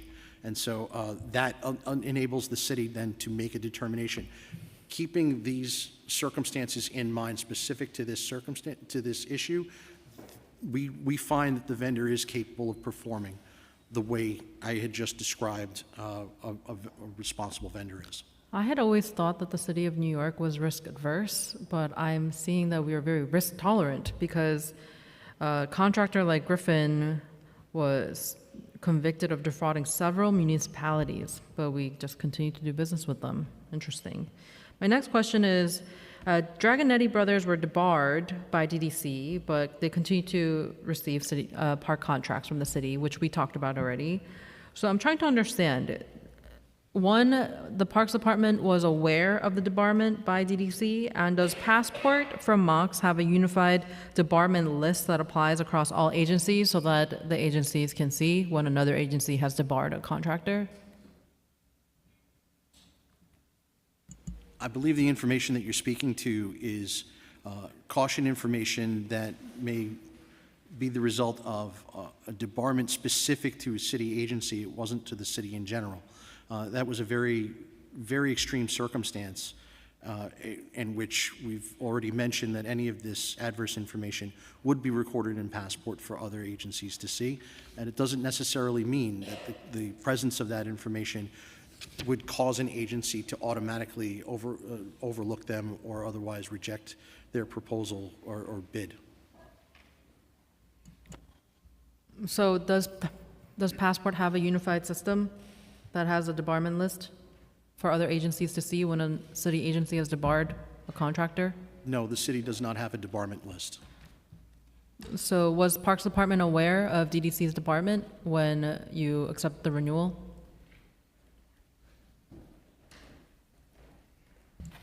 Thank you for the question, Council Member. I don't believe, John, you can correct me if I'm wrong, that we're aware of a debarment from DDC per se. They may not have continued doing business with Dragonetti. Again, a different case-by-case situation. Parks decided to, again, after the steps that were taken under this monitorship agreement, Parks determined to continue to do business with them. John? Chair One, I just want to also mention, just because I received a copy of DOI's testimony this morning just before walking in, and I do believe that they go into detail about Dragonetti and the 3-year debarment from contracts with the Department of Design and Construction and the 3-year conditional discharge, that this was a condition of those particular circumstances, of which I don't have any more information other than what I have in front of me. And I just wanted to bring that to the council's attention as well to see what information that DOI has presented, but I would defer to DOI to give us any more details on the matter. Okay, I would really request that Passport have a new added feature that allows us to see debarment across city agencies so that agencies can be fully aware before they decide to do contracting with such vendors. And I would also like to hear about what consequences agencies face when they award contracts to vendors that later prove non-responsible. Are there any? Are there any penalties for agencies that repeatedly fail to appropriately investigate their vendors? Thank you for the question, Chair Wan. I'm not quite sure I understand the question. If I may try to rephrase the question back to you. If an agency awards a contract to a vendor that it's found responsible prior to award, and then after the award of that contract, there are circumstances that may consider them to be, by whatever definition, not responsible. Am I understanding your question correctly? I believe I had mentioned this earlier. I believe the question had been asked. It's, as circumstances may arise in the course of a contract, agencies take whatever action to respond to that circumstance, whether that's bringing the issue to MOX, the Law Department, Department of Investigation, or all three.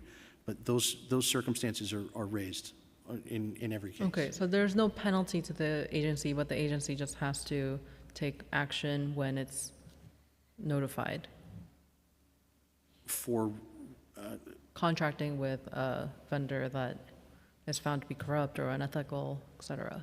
there are no penalties that I would consider worthy of an agency raising an issue to its oversights.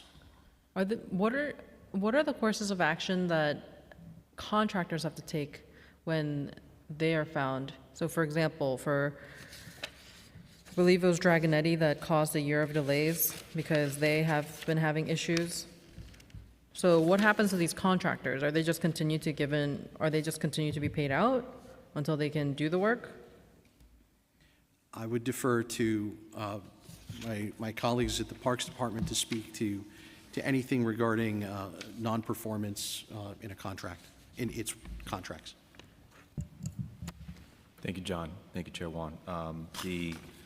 Just want to clarify that in the case of Dragonetti, that you used it as an example, if I recall correctly, they were indicted in late 2021 and established a monitoring agreement after all the steps they took to address the indictments and restore their business integrity.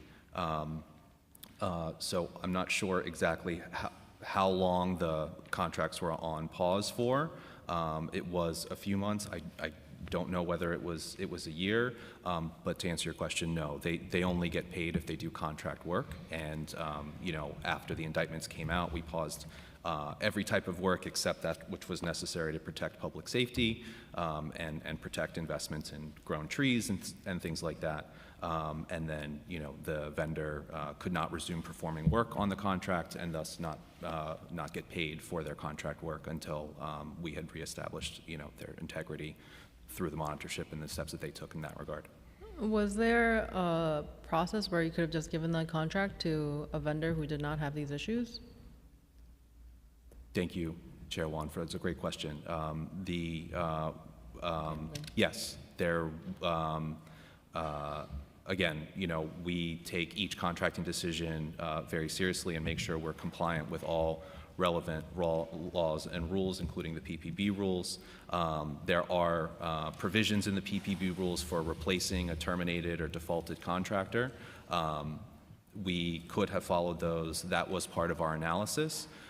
Unfortunately, the length of time that it takes to re-procure a defaulted contract, plus the additional expense that we would have incurred to find a replacement contractor or go to the next lowest bidder or find someone else to step in the middle of a contract were part of the factors that we evaluated in making this determination. Thank you, Chair Wan. And now I'm going to turn it over to Councilmember Salamanca, who's joined us, who has some questions as well. Thank you, Mr. Chair. Good afternoon. Excuse me, I came running from across the street. So I have questions about your contracts for the Forestry Department. Some of the issues that I'm encountering with some of my constituents is that there are trees that are encroaching into their property. So we call the Parks Department, we do a 311 complaint. They get a service number. The Forestry Department comes out and says, hey, the tree is healthy, regardless of the fact that the tree is encroaching into your property. And so they said, well, if you want to, and we're not going to come and trim and prune the tree till 2028 when they have it on a schedule. And so if you want to get this tree pruned, you have to come out, put in permits through the Parks Department, hire your own contractor, prune the tree, and then submit your receipts for the Controller's Office for reimbursement. If there's damage to home in that case, I think for the comptrollers, in terms of in any case, sorry. So no, I mean, I just don't agree with this process. And first, is the Forestry Department fully funded? Fully funded. Compared to are what? there I guess would be the vacancies question. in the Forestry Department? Before I was an elected official, I was a district manager for my community board in the South Bronx. And one of the most frustrations that I had was trying to get more streetlights with the Department of Transportation, which it's very difficult to do. But many times my streets are dark because our trees are not pruned. And there's a schedule every 5 to 8 years, whatever the schedule is. But now as an elected official, I'm dealing with other issues, which is that trees are encroaching into individuals' properties. There's this one individual who's my neighbor, and whatever the tree was releasing, it was falling into his car, and there were damages to his car. And so we try to help him go through the process of putting in a permit and then trying to get reimbursed for the damages. But the frustration that we love our trees, is that at times these trees need to get pruned. And when we reach out to the Forestry Department, they said, well, we have contracts with, we hire individuals for contracts, and we've run out of the funding that we had in these contracts, and therefore they cannot prune these trees. And so I just want some answers in terms of your Forestry Department, their contracts, and do they have the manpower and the funds necessary to prune trees? Thanks for the question, Councilmember. I think we're talking about maybe two different processes. One is sort of what you might call the preventative, what we call block pruning, and that's the cycle you're referring to. General industry standard for urban forestry is, to prune proactively every 7 years. Having said that, we do have in-house staff, climbers and pruners, that can assess and address, usually it's a dangling limb, something that prevents like a pretty significant health and safety concern. Property damage, conflicts with surrounding infrastructure or property, can arise. That's something the agency looks really closely at. Sounds in this instance as if the outcome wasn't what the property owner wanted, which, duly noted. But Commissioner Greenfeld's here to maybe provide a little broader context about our approach. Thank you for that question. And I think that Matt really sort of covered it. You described the system pretty well, and I know it's sometimes very frustrating to homeowners that they can't get exactly what they want and need, but we do have to address issues that are risk to public safety first. All right, no. Let's go back. How many contractors do you have to prune trees in the borough of the Bronx? This is a contracting committee, right, in parks? Yes. How many contractors do you have in the borough of the Bronx to prune trees? I think our pruning contractor, I think it's one, but we'd have to double check. So the Bronx has the most green space out of all 5 boroughs, correct? And you only have one contractor. There's 12 community boards, and you only have one contractor to prune trees? So the way block pruning works, again, this preventative care, is essentially 1/7 of every community board district gets pruned every year. So think of it as sort of a rotation, a cycle, where 1/7 of each. And that work currently is being conducted through one contractor. Just to jump in, sorry, Councilman, who is that one contractor in the Bronx? I don't know offhand. We can find out. Yeah. Do we know how much that contractor is worth, or how much how? Specific to the Bronx? Yeah. I think we need to confirm the number. All right. I'm also, as a former district manager, I have a good relationship with all 12 of my district managers, and their frustration with dealing with your Forestry Department is at the highest levels. And their frustration is when they need trees to be pruned, number one, in terms of the schedule. Number two, constantly they're told that there's no more money in the contract so that their trees in their communities can be pruned. And I know that Community Board 12, my friend George Torres, the district manager, has expressed this And I'm just here to, relay the message. I think that you should review the amount of contracts that you have in the borough of the Bronx. I think one is not enough. And I think that the way forestry is managed in terms of addressing our issues, in terms of pruning trees and making our public safety better, because they're blocking the lights many times, should be reviewed. Thanks for the feedback, Councilmember. Want to work with you and your team to continue the dialogue. Thank you. All right. Thank you, Mr. Chair.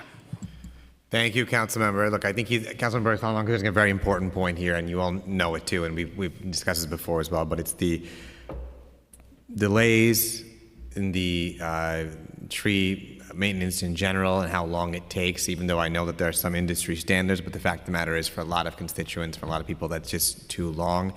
And then on top of that, that problem is compounded by these really problematic contractors that simply, it's shocking that the city continues to do business with them. I'll turn it over now to Councilman Vernikov.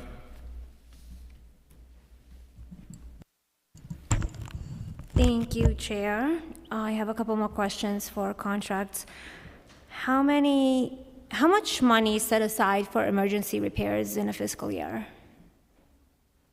Sorry, emergency repair. Sorry, is this for parks or mocks? I'm sorry, parks. Okay, emergency repairs to what? Sorry. Just in general, emergency repairs, because every time we have issues with emergency repairs, we're constantly told there's no money, we need more funding.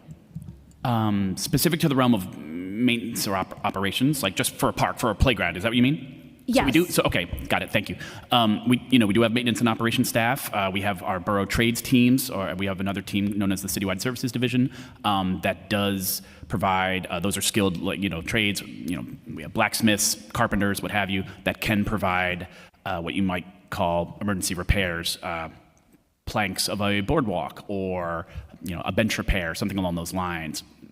Many times, however, the problems being experienced by a park feature are more significant and often require a full capital project, which entails redesign and what have you. So there are. We're always told everything's a capital project. So is there a set amount of funding that's set aside for just emergency repairs? There is in-house funding for what you might call much targeted repairs. I don't know the dollar figure. I apologize. But except to note that you're right that it is finite, as is the universe of repairs that sort of qualify for that, if that makes sense, because the city also has to take into consideration, pardon the expression, but throwing good money after bad, right? Like that, the notion of like a targeted repair just to bring something online, that can often be done in a short-term circumstance, but most often more significant comprehensive repairs are needed, and we need to make sure that we're investing properly and spending short-term dollars wisely for normally health and safety concerns. Okay, and I'm gonna do what my colleague Councilmember Bottcher did earlier and ask you, how much do you think it should cost, in your opinion and experience, to demolish a band shell and build a mini turf field? I suspect the number ended up being quite high. I presume is where you're headed with this, and as discussed, I personally don't have an opinion about the level or price of bids that contractors should be submitting. I think that's for contractors to submit. They make those decisions. The city has to make the best decision possible based on the contract bids we have before us. Does $10 million make sense? I think that sounds like that was the bid that was submitted. So if that was the lowest responsible bidder, the city then needs to make the decision about whether to continue that or to rebid. It's just, I think it's awfully high, and we actually did a search online. And, it would cost about, according to our research, $10,000 to $100,000 approximately to demolish a band shell, and to install a new turf multi-purpose field, $2.6 million. So, I was just wondering if you could possibly reconcile the difference. Well, perhaps, I'd be curious to see if the contractors are aware of that research. They should be submitting bids that reflect the value of the work they intend to do. We have to deal with the bids we receive. Again, we don't walk around with a price gun and assigning value, right? These are bids that are received by the agency. Yeah, I think we just want to know where this money is going. My last question is, how many enforcement officers does Park employ, if you know? Does Parks employ in New York City? So there are about close to 300 year-round tax levy, that is to say city-funded Parks Enforcement Patrol officers, give or take. Do you know how many in Brooklyn? It's assigned generally evenly. I don't know the exact number, but it equates to roughly 50 per borough, a little lower in Staten Island, and plus we have what's called a citywide strike team. That helps focus on other quality of life concerns. So roughly 50. Okay, we were told there were 10 in Brooklyn, so not sure if it's 10 or it's 50, but there's always a shortage in our parks, and we are having a lot of issues in the district, enforcement issues, and there seems to be just never enough enforcement officers. So are you planning to hire more? We appreciate the sentiment. We're very proud of our Parks Enforcement Patrol officers. We agree they provide a really important uniform presence, helping focus on those quality of life concerns. Just to state the obvious, even if it is 300 citywide, obviously that is relatively finite compared to 40,000 police officers or what have you. So we see our enforcement efforts as working in lockstep with PD and other agencies. In terms of plans to expand, we're in constant dialogue with OMB. I think we are very proud of the work our PEP officers do. We get a lot of folks reporting quality of life concerns, and we do our best to strategically target those enforcement officers. But that can be a challenge, depending on the nature of the concerns that are being faced. But we take it really seriously. But admittedly, we're always in dialogue with OMB about potential expansion. That's true. So any plans to hire more enforcement officers? I would have to check the latest levels of the most recently adopted budget. I apologize if I'm not aware of an expansion on that front. It was recently expanded about 3 or 4 years ago, and I'd have to double check in this most recent adopted budget if there were further expansions in this budget. But in any case, the dialogue continues, and I think I would encourage to hire more enforcement officers, and also, if you don't mind, just to get back to us regarding the number in Brooklyn. Yeah, we can get back to you on Thank that. you. No problem. Thank you. Okay, I have a few more questions. Many of our council colleagues are big fans of Chair Krishnan because we want to be able to allocate capital funding to nonprofit organizations who can quickly plant street trees. However, because of the city's classification of tree planting as expense rather than capital funding, it makes it difficult to do this. Can Parks or MOX share your perspective on whether council should be able to fund nonprofits to do tree planting through capital funding allocations to the Parks Department? And do your agencies support that change that would allow us to do this, to use capital funding instead of expense for tree planting? You want to go? Just to clarify, you mentioned due to a restriction. The restriction is on the council allocating capital dollars to nonprofits? Do I understand that correctly? Sorry, you mentioned, I apologize if I misheard. Yes. Tree planting, broadly speaking, is capitally eligible. So capital dollars, by and large, are used for tree planting. Okay, so I'm guessing that the issue may be that the nonprofits can't take our capital dollars to do the tree planting? 1 second. OMB clarifies it as an expense funding. There seems to be a disconnect. Street tree planting is definitely capitally eligible. We use capital dollars for it quite robustly. I guess I don't know what to say to that. Tree planting is definitely capitally eligible, and that is by far the general approach to which city tree planting is funded. But there may be I'm guessing that there may be a different concern or issue or question that's about the council mechanism to provide capital funding to nonprofits. I'm not as deeply familiar, but my understanding is it's for pretty finite circumstances where that's possible, like a nonprofit's headquarters. It has to be for property they own. Again, I shouldn't speak to it. It's the council's process. So. Okay, we'll follow up offline then. Parks doesn't allow it to be funded through participatory budgeting because OMB classifies it as an expense for when we do tree planting, which Got is it. a That very makes sense. popular It might not topic. be eligible for the council's participatory budgeting exercise. But to be fair, the council has dictated the terms, like the capital's exercise concerns capital dollars. That wasn't our determination. That was, so Okay. street tree planting. Okay, we'll follow up with Chair Krishnan about this offline to get this worked out. In Griffin Landscaping contract, the contract number specifically is QG424M. For Queen Street tree planting in fiscal year 24, Community Boards 11 to 13, Griffin's landscaping bid prices listed out were $800 per tree. The Horticulture Society charges $2,800 per tree, so that's $2,000 less.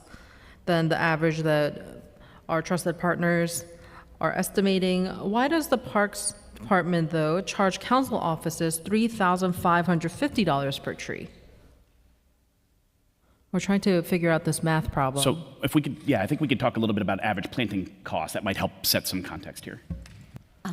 Thank you for that question. I think you got that backwards. You said we are 800 and the Hort is 2,800. That would mean we're less expensive. But we have an average, we calculate the average cost to plant a tree based on the previous fiscal year's cost to us, and it is what it is. Right now, it's actually under, it's about $2,900 is a citywide average. Each borough is different because it costs less. Our bids come back lower in Staten Island, for example, than they do in Manhattan. So can you just help me understand how the vendor, even though they're not good, Griffin is saying that they need $800 per tree to plant it.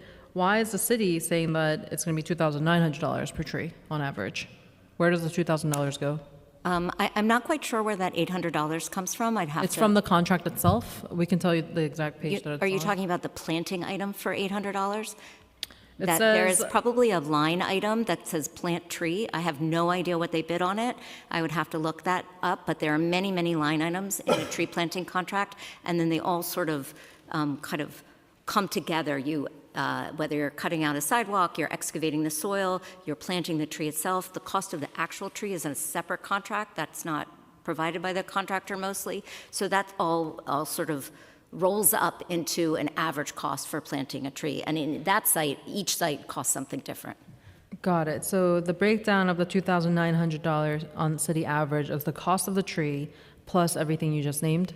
Yes, and construction supervision, design, guarantee, and the tree itself, which is not going to be part of the like what you see as the Griffin's contract. They might give us a planting with tree cost. I'm not 100% sure, but the trees are purchased under a different contract, not Okay, through got it. the And installation contracts. my office has shared that when they report trees, which are clear public safety risks, they are deferred to future block pruning cycles, even when 311 requests show how urgent hazards like dead limbs or branch falls. Why is this, and what process exists to escalate a civic tree or block outside of its scheduled pruning year? And does Parks audit the quality of 311 responses to ensure they are site-specific and not generic? So just quickly, there are definitely mechanisms in place for the agency to responsively inspect any reported safety concern. And so, in many cases, that inspection results that there, for example, is not a pressing safety concern, and that the tree can experience routine block pruning at the next appropriate juncture, wherever they are in the cycle. But there is definitely in-house expertise in terms of inspections and tree work that's happening every day to make sure that we're addressing dangling limbs and really threatening, pressing tree conditions. I don't know if Commissioner Greenfield, if you want to add anything more? Okay.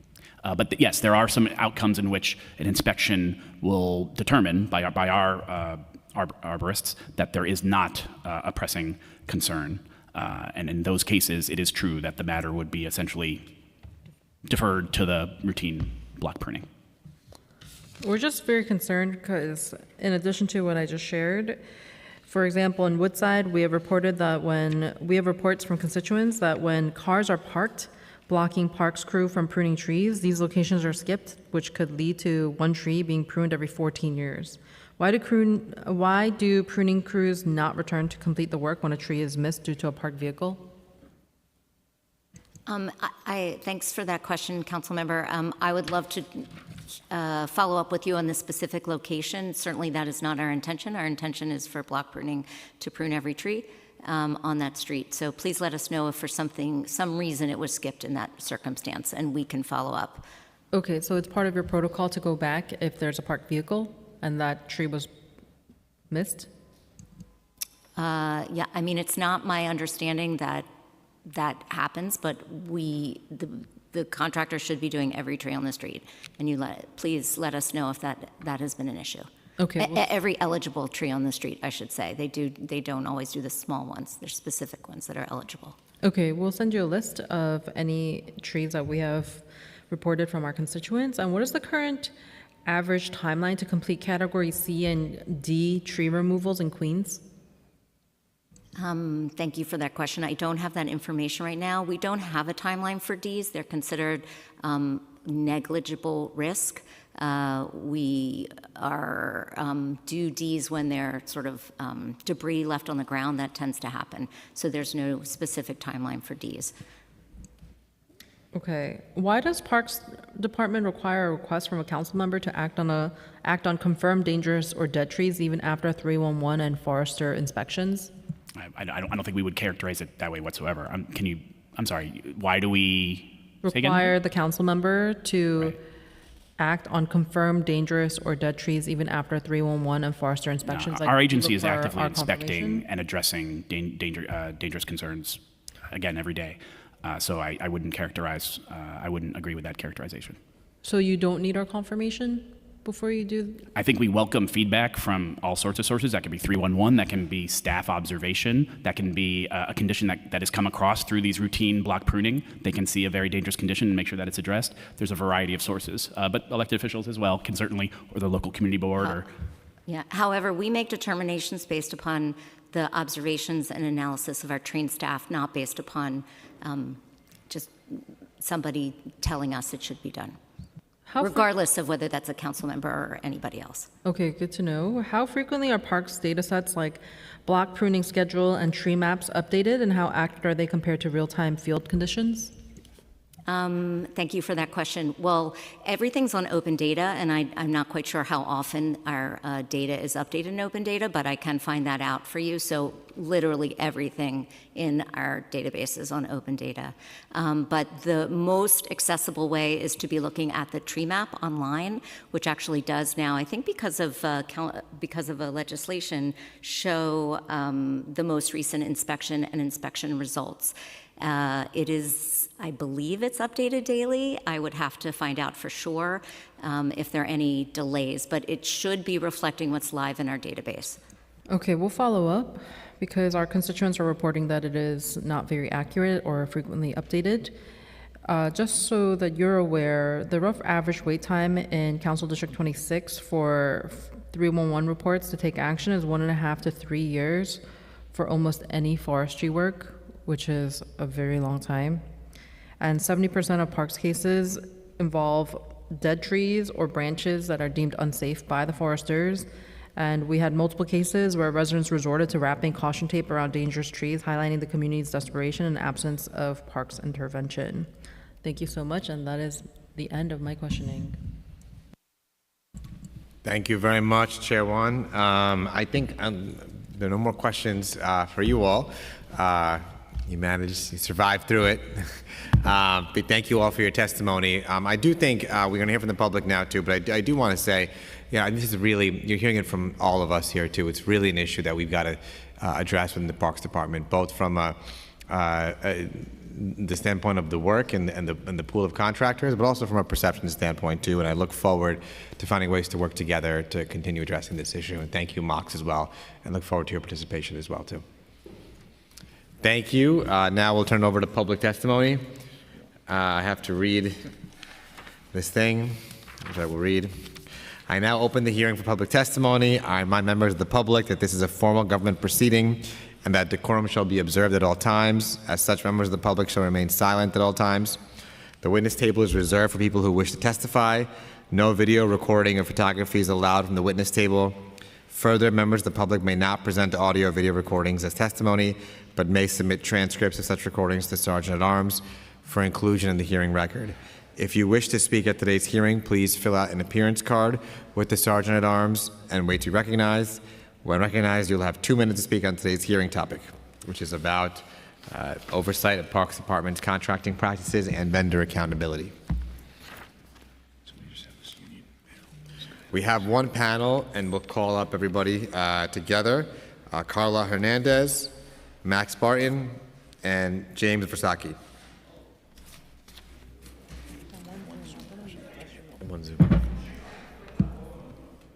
One more, on Zoom, right? Okay, so we'll add to the panel too, one more from virtual. Okay, that's the other person, okay. Yeah. Russell Weaver is the... Which is Russell Weaver, is that who it is? Yeah, okay. So we'll do all together. Did you not get Chris's? Yes, we got his. That'll be when he's... No, thanks.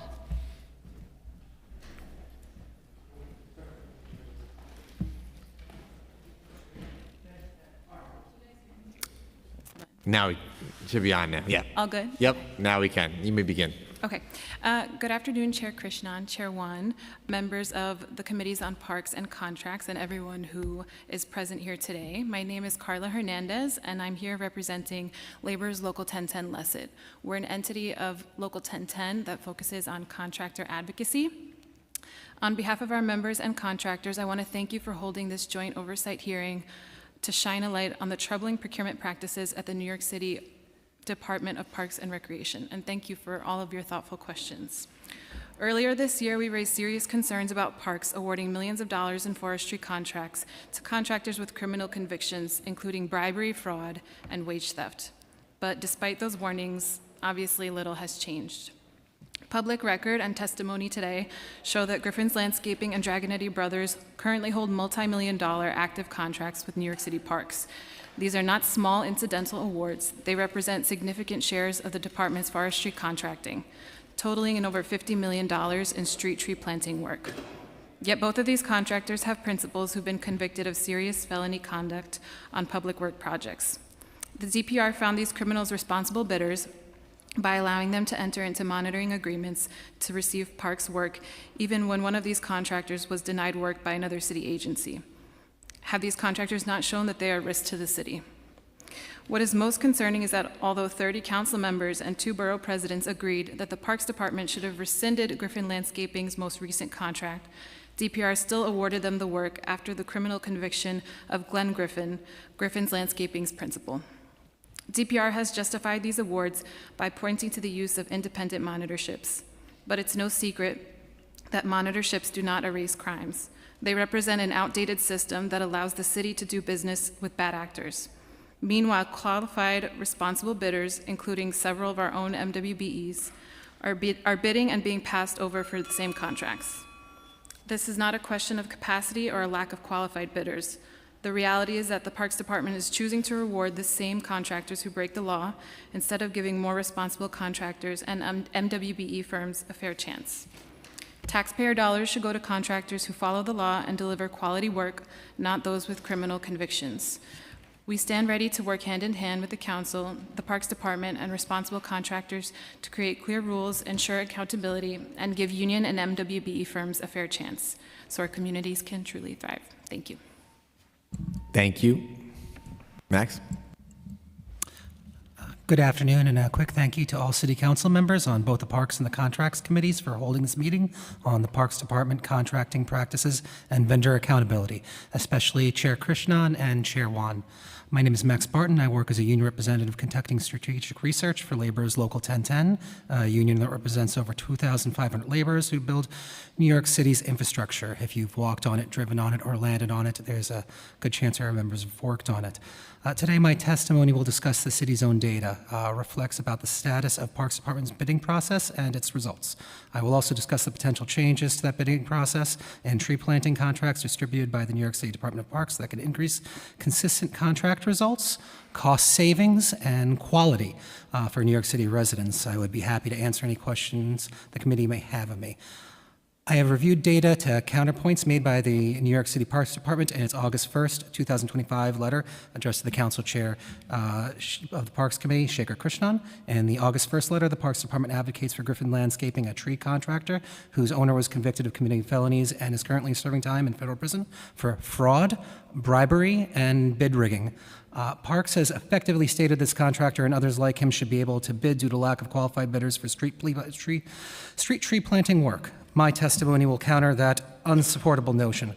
It will also address the abysmal track record of MWBE engagement by the 2 largest street tree planting contractors who the Parks Department has kept in business with monitoring agreements after criminal convictions against those companies and their principals.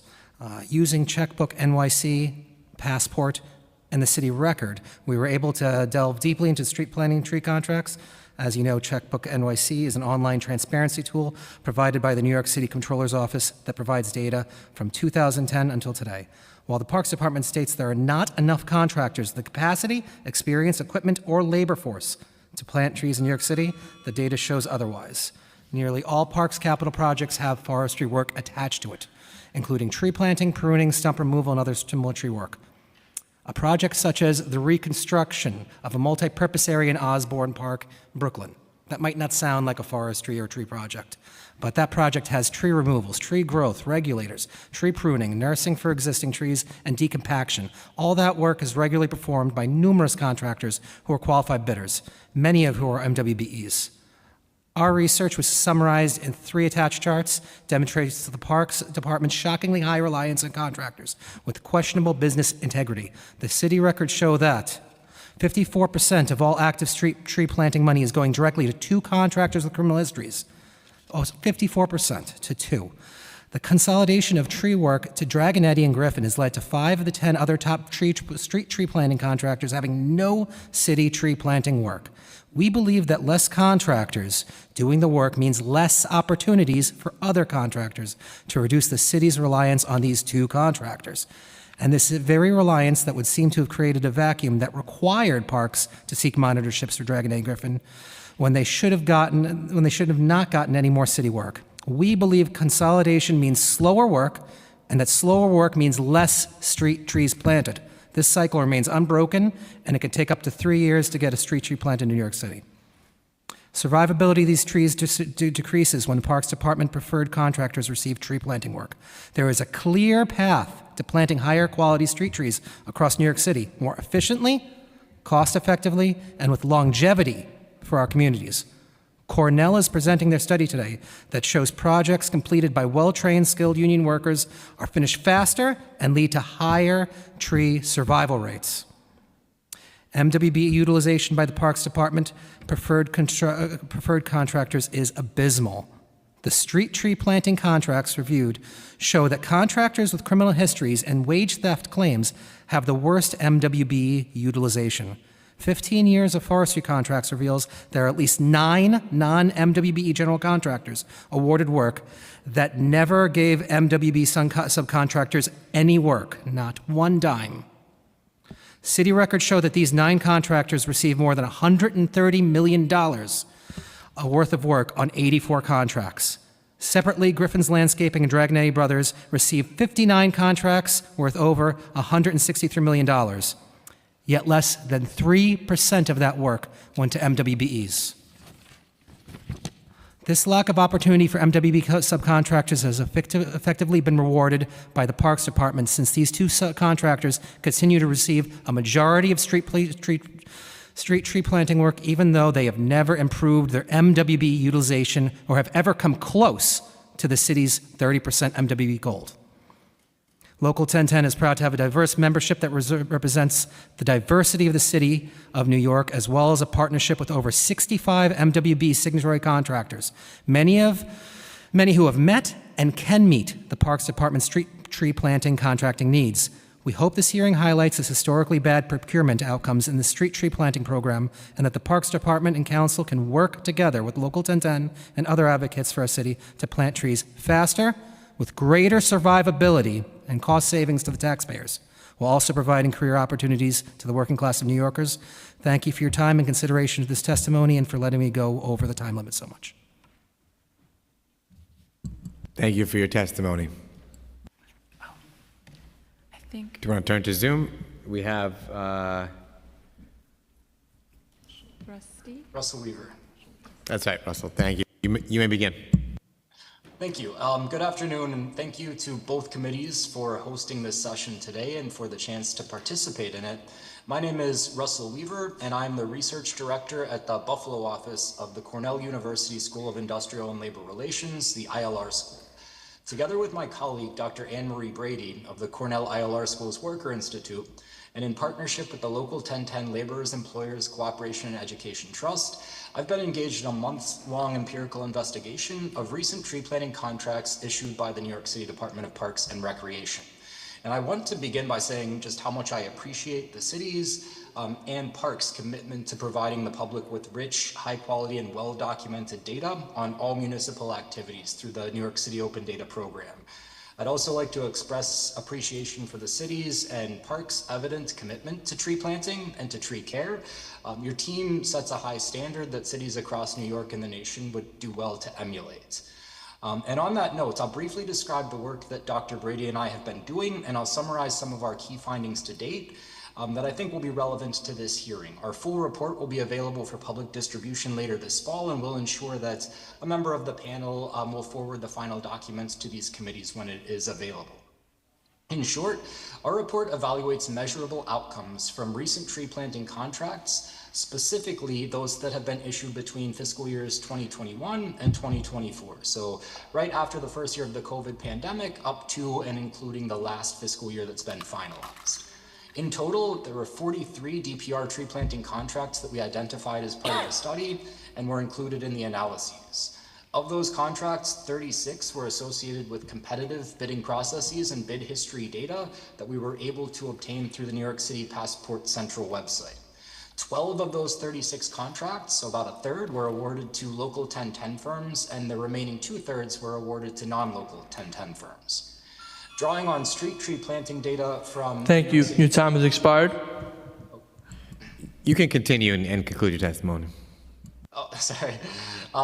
What we found in the analyses of those contracts is that of about 8,000 trees that were planted, those that were performed under local 1010 contracts were 1.25 times more likely to survive, to not be rated as dead. These were highly statistically significant results. 76% of those trees performed under local 1010 contracts were rated as excellent, compared to only 61% of trees awarded under other contracts. And the density of 311 complaints made related to DPR unsafe sidewalks or defective sidewalks in the year 2025 around these contract areas was statistically significantly less in spaces where local 1010 firms perform the work relative to all others. And so based on these findings, as well as their compatibility and connectivity to literature, long-standing literature on union advantages in providing construction labor, our study concludes that efforts to apply prevailing union standards for work quality, wages, benefits, worker training, and so on has the potential to save trees with higher survivability, time, trees were planted roughly 2 weeks faster under local 1010 contracts, and ultimately money, since trees are surviving longer in New York City. So thank you for allowing me to go over. I appreciate it. Thank you for your testimony. I have a few questions. I don't know if there's more testimony or... Just myself. Sure. Why don't you go for it first and ask the panel afterwards. Thank you. Good afternoon, Chairman Krishnan and Chairwoman Wan, and to members of the Committee of Parks and Contracts. My name is James Versacchi. I'm counsel to Local 1010, and I'm sure you would be shocked to know that they invited me to speak here today, but they've asked me to be here more because of my experience as a former Assistant Attorney General at the New York State Attorney General's Office, where I was responsible for procurement reform, enforcement, and also prevailing wage enforcement for nearly a decade. One of the issues that's come up today is that 1010 has continued to monitor, and as you've rightly looked at, the issues involving unscrupulous contractors being awarded monitoring agreements by the City of New York. And I'm going to present to you a lot more legal technical testimony in my written submission, but what we wanted to highlight today was address what the real problem is here today. Monitorship agreements were created by the Department of Investigation to address a very specific concern arising in the 1990s when I started prosecuting cases. They were utilized by DOI and law enforcement to root out corrupt contractors, largely affiliated with organized crime. What they've been utilized now, preemptively, by agencies is to avoid the analysis of what is business integrity. And in both of the cases involving Griffin and Dragonetti, and I don't think the department or Mox addressed this today, is that monitorships were given before the business integrity analysis was completed. There is a process to conduct that integrity review, and they've skipped it. Because what happened is these monitorship agreements were given to them before they even bid on another project. We understand that contractors who are bid and receive projects and then get in trouble, it is necessary probably for them to finish their contracts, right? But the problem here is that they're preemptively given, and I apologize, may I just complete? They're preemptively given the monitorship agreements, and that removes the ability of the city's contracting officer, procurement officer, which is the director of MOX, to receive a request to allow a monitorship agreement to be entered. So what's happened here is that there is a lack of ability for the city or agencies themselves to find somebody non-responsible because they're being told they're responsible. The remedy, therefore, we suggest for the council is to tell agencies and MOX what is business integrity. More importantly, what is not business integrity. And what that means is that this council could adapt legislation that would revise the procurement sections of the city charter under section 311 to find that if you have a monitoring agreement or you commit certain felony conduct like you've highlighted here today, you cannot have business integrity and you would not be awarded contracts. I thank you for your time today and your consideration in allowing us to run over. Thank you so much for your testimony. So just wanted to, I had a couple questions to ask. Wanted to clarify the last point you made about preemptively being given or deemed having a business integrity. Can you just explain that one more time? So that's happening before these entities were awarded the contracts? Correct. So these were longstanding bidders, so they had ongoing contracts when they got into criminal violations. What happened was, as part of the plea deal that dealt with Dragonetti, let's start there. Dragonetti is convicted of a multi-million-dollar insurance fraud scheme on city public work projects. As part of the plea deal, they negotiate with DOI, somehow with Parks, to get a monitoring agreement to complete Parks work only. And they were debarred in that same plea agreement, voluntarily debarred from DDC work, which would mean that they were debarred potentially or would be found non-responsible from all other city agency work. So the monitoring agreement, an agency is not going to find somebody non-responsible because they don't want to face an Article 78 challenge or a PPP challenge if they already have a monitoring agreement, because a monitoring agreement under the PPP rules presumptively finds you to be quote-unquote rehabilitated. It's one of the key tools that the city can use to rehabilitate a contractor. And what the Parks Department didn't address today, and you asked many, many times, is you asked what specifically made these contractors so special that they needed to be given this work. And that question wasn't answered specifically today, I would submit to you, because there is a section under the PPP rules that says the agency has to engage in the process to say what is special, and that will allow them to potentially get a monitoring agreement. The process is turned backwards here. You're giving a monitoring agreement so you don't have to go through the process that's set forth in the PPP rules. And then the monitoring agreement not only kind of, presumes or presumptively deems you eligible, but I guess it also confers or it's preemptive validation that you're also a specialized entity too?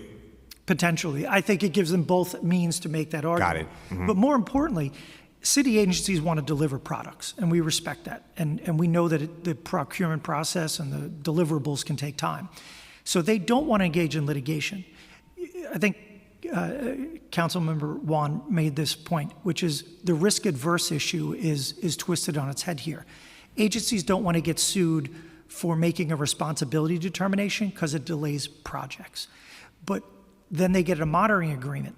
They're never going to find someone non-responsible who has a monitoring agreement because it presumptively, in a court of law, the court's going to say, but they have a monitoring agreement from DOI. How could they possibly be non-responsible? So as long as contractors like these that we're highlighting, get monitoring agreements, it is my submission to you based on my 25 years of experience, no one's ever going to be found non-responsible. Mm-hmm, mm-hmm, I see. And also, just to understand too, is it a case that in these areas where both companies received bid awards, there were other union contracting firms that had also submitted bids as well? Is that correct? Yes, we'll just go for Griffin's Landscaping first, because that one's off the top of my head, I know. Second place for two of the contracts were J.R. Cruz. They're one of three contractors that finished street tree planting contracts in 2025, but have none right now. So they were knocked out. They've done $100 million contracts. So to say that they can't plant a tree is, because they're not special enough or whatever they said, is outrageous. Another one is HTC Landscaping. They have a couple tree planting contracts right now. They're from Long Island, but it seems like they do good work and they use Long Island union labor. I think some 731 guys too. And as you mentioned, these contractors, before they were knocked out and lost the bids, they had carried significant contracts with the Parks Department before for street trees. Yes, HTC is active right now, but J.R. Cruz is totally knocked out. And both of them have the capability to do this work. Yes, they both have done street tree planting projects before. They've completed them on budget. Mm-hmm. And this is a question also for Russell, I think, or for anyone on the panel too.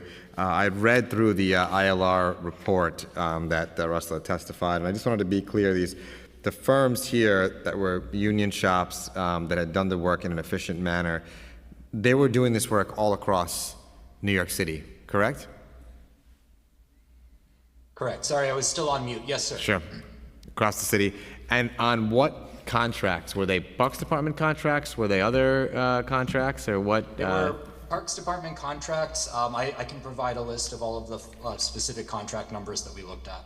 Got it. And so in your opinion, these are firms that they're already contractors with the city. They've already been vetted. So increasing their contracts or expanding their scope to include the street trees, in your opinion, would that be a significant lift by the Parks Department as part of a way to expand the pool of applicants here? The data certainly suggests that. So the contracts that were awarded to the LESA 1010 firms operated faster, so they planted trees quicker. They were not significantly different in terms of their actual contract award price from non-local 1010s. So effectively the cost was about the same on the contracts when you look at the medians. And they were done, again, it seems with more efficiency in terms of how they are rated right now in the tree point data set in the DPR system. So we see increased survivability, we see quicker planting, cost effectiveness, and good long-term outcomes. And to anyone's not on the panel, have you all had, or have any of the companies, to your knowledge, had conversations with the Parks Department about why they weren't considered for street tree contracts, why they were, the bids that lost out in the end? Councilmember, the concern is that most contractors will not have direct dialogue with an agency. There's Right. a prohibited period when they can speak with them. And once they lose the contract, we don't think there's much feedback as to why you didn't get it. What's happened in these cases with Griffin and Dragonetti is because they were the lowest deemed responsible bidder, there's no conversation beyond that. The only way we would get to the next second or third bidders would be for the agency to find one of those vendors to be non-responsible. I see. But the bottom line is the notion that the work is specialized just doesn't seem consistent with the fact that there are a number of other parks contractors that do this work. Am I right? We would agree with that statement, especially in the fact that the PPP rules themselves require the ACO of an agency to make a determination about why a contractor is specialized enough when they're evaluating business integrity. We have foiled and requested copies of the monitoring reports and to get additional information about those determinations. And we can testify today that that information has not been provided to us to answer that question. It's a question that only Parks can answer it. Got it. Thank you for your testimony. Chair, I don't know if you have any questions or... Thank you very much to this panel. Really appreciate it on Zoom as well. And our final witness is Christopher Johnson.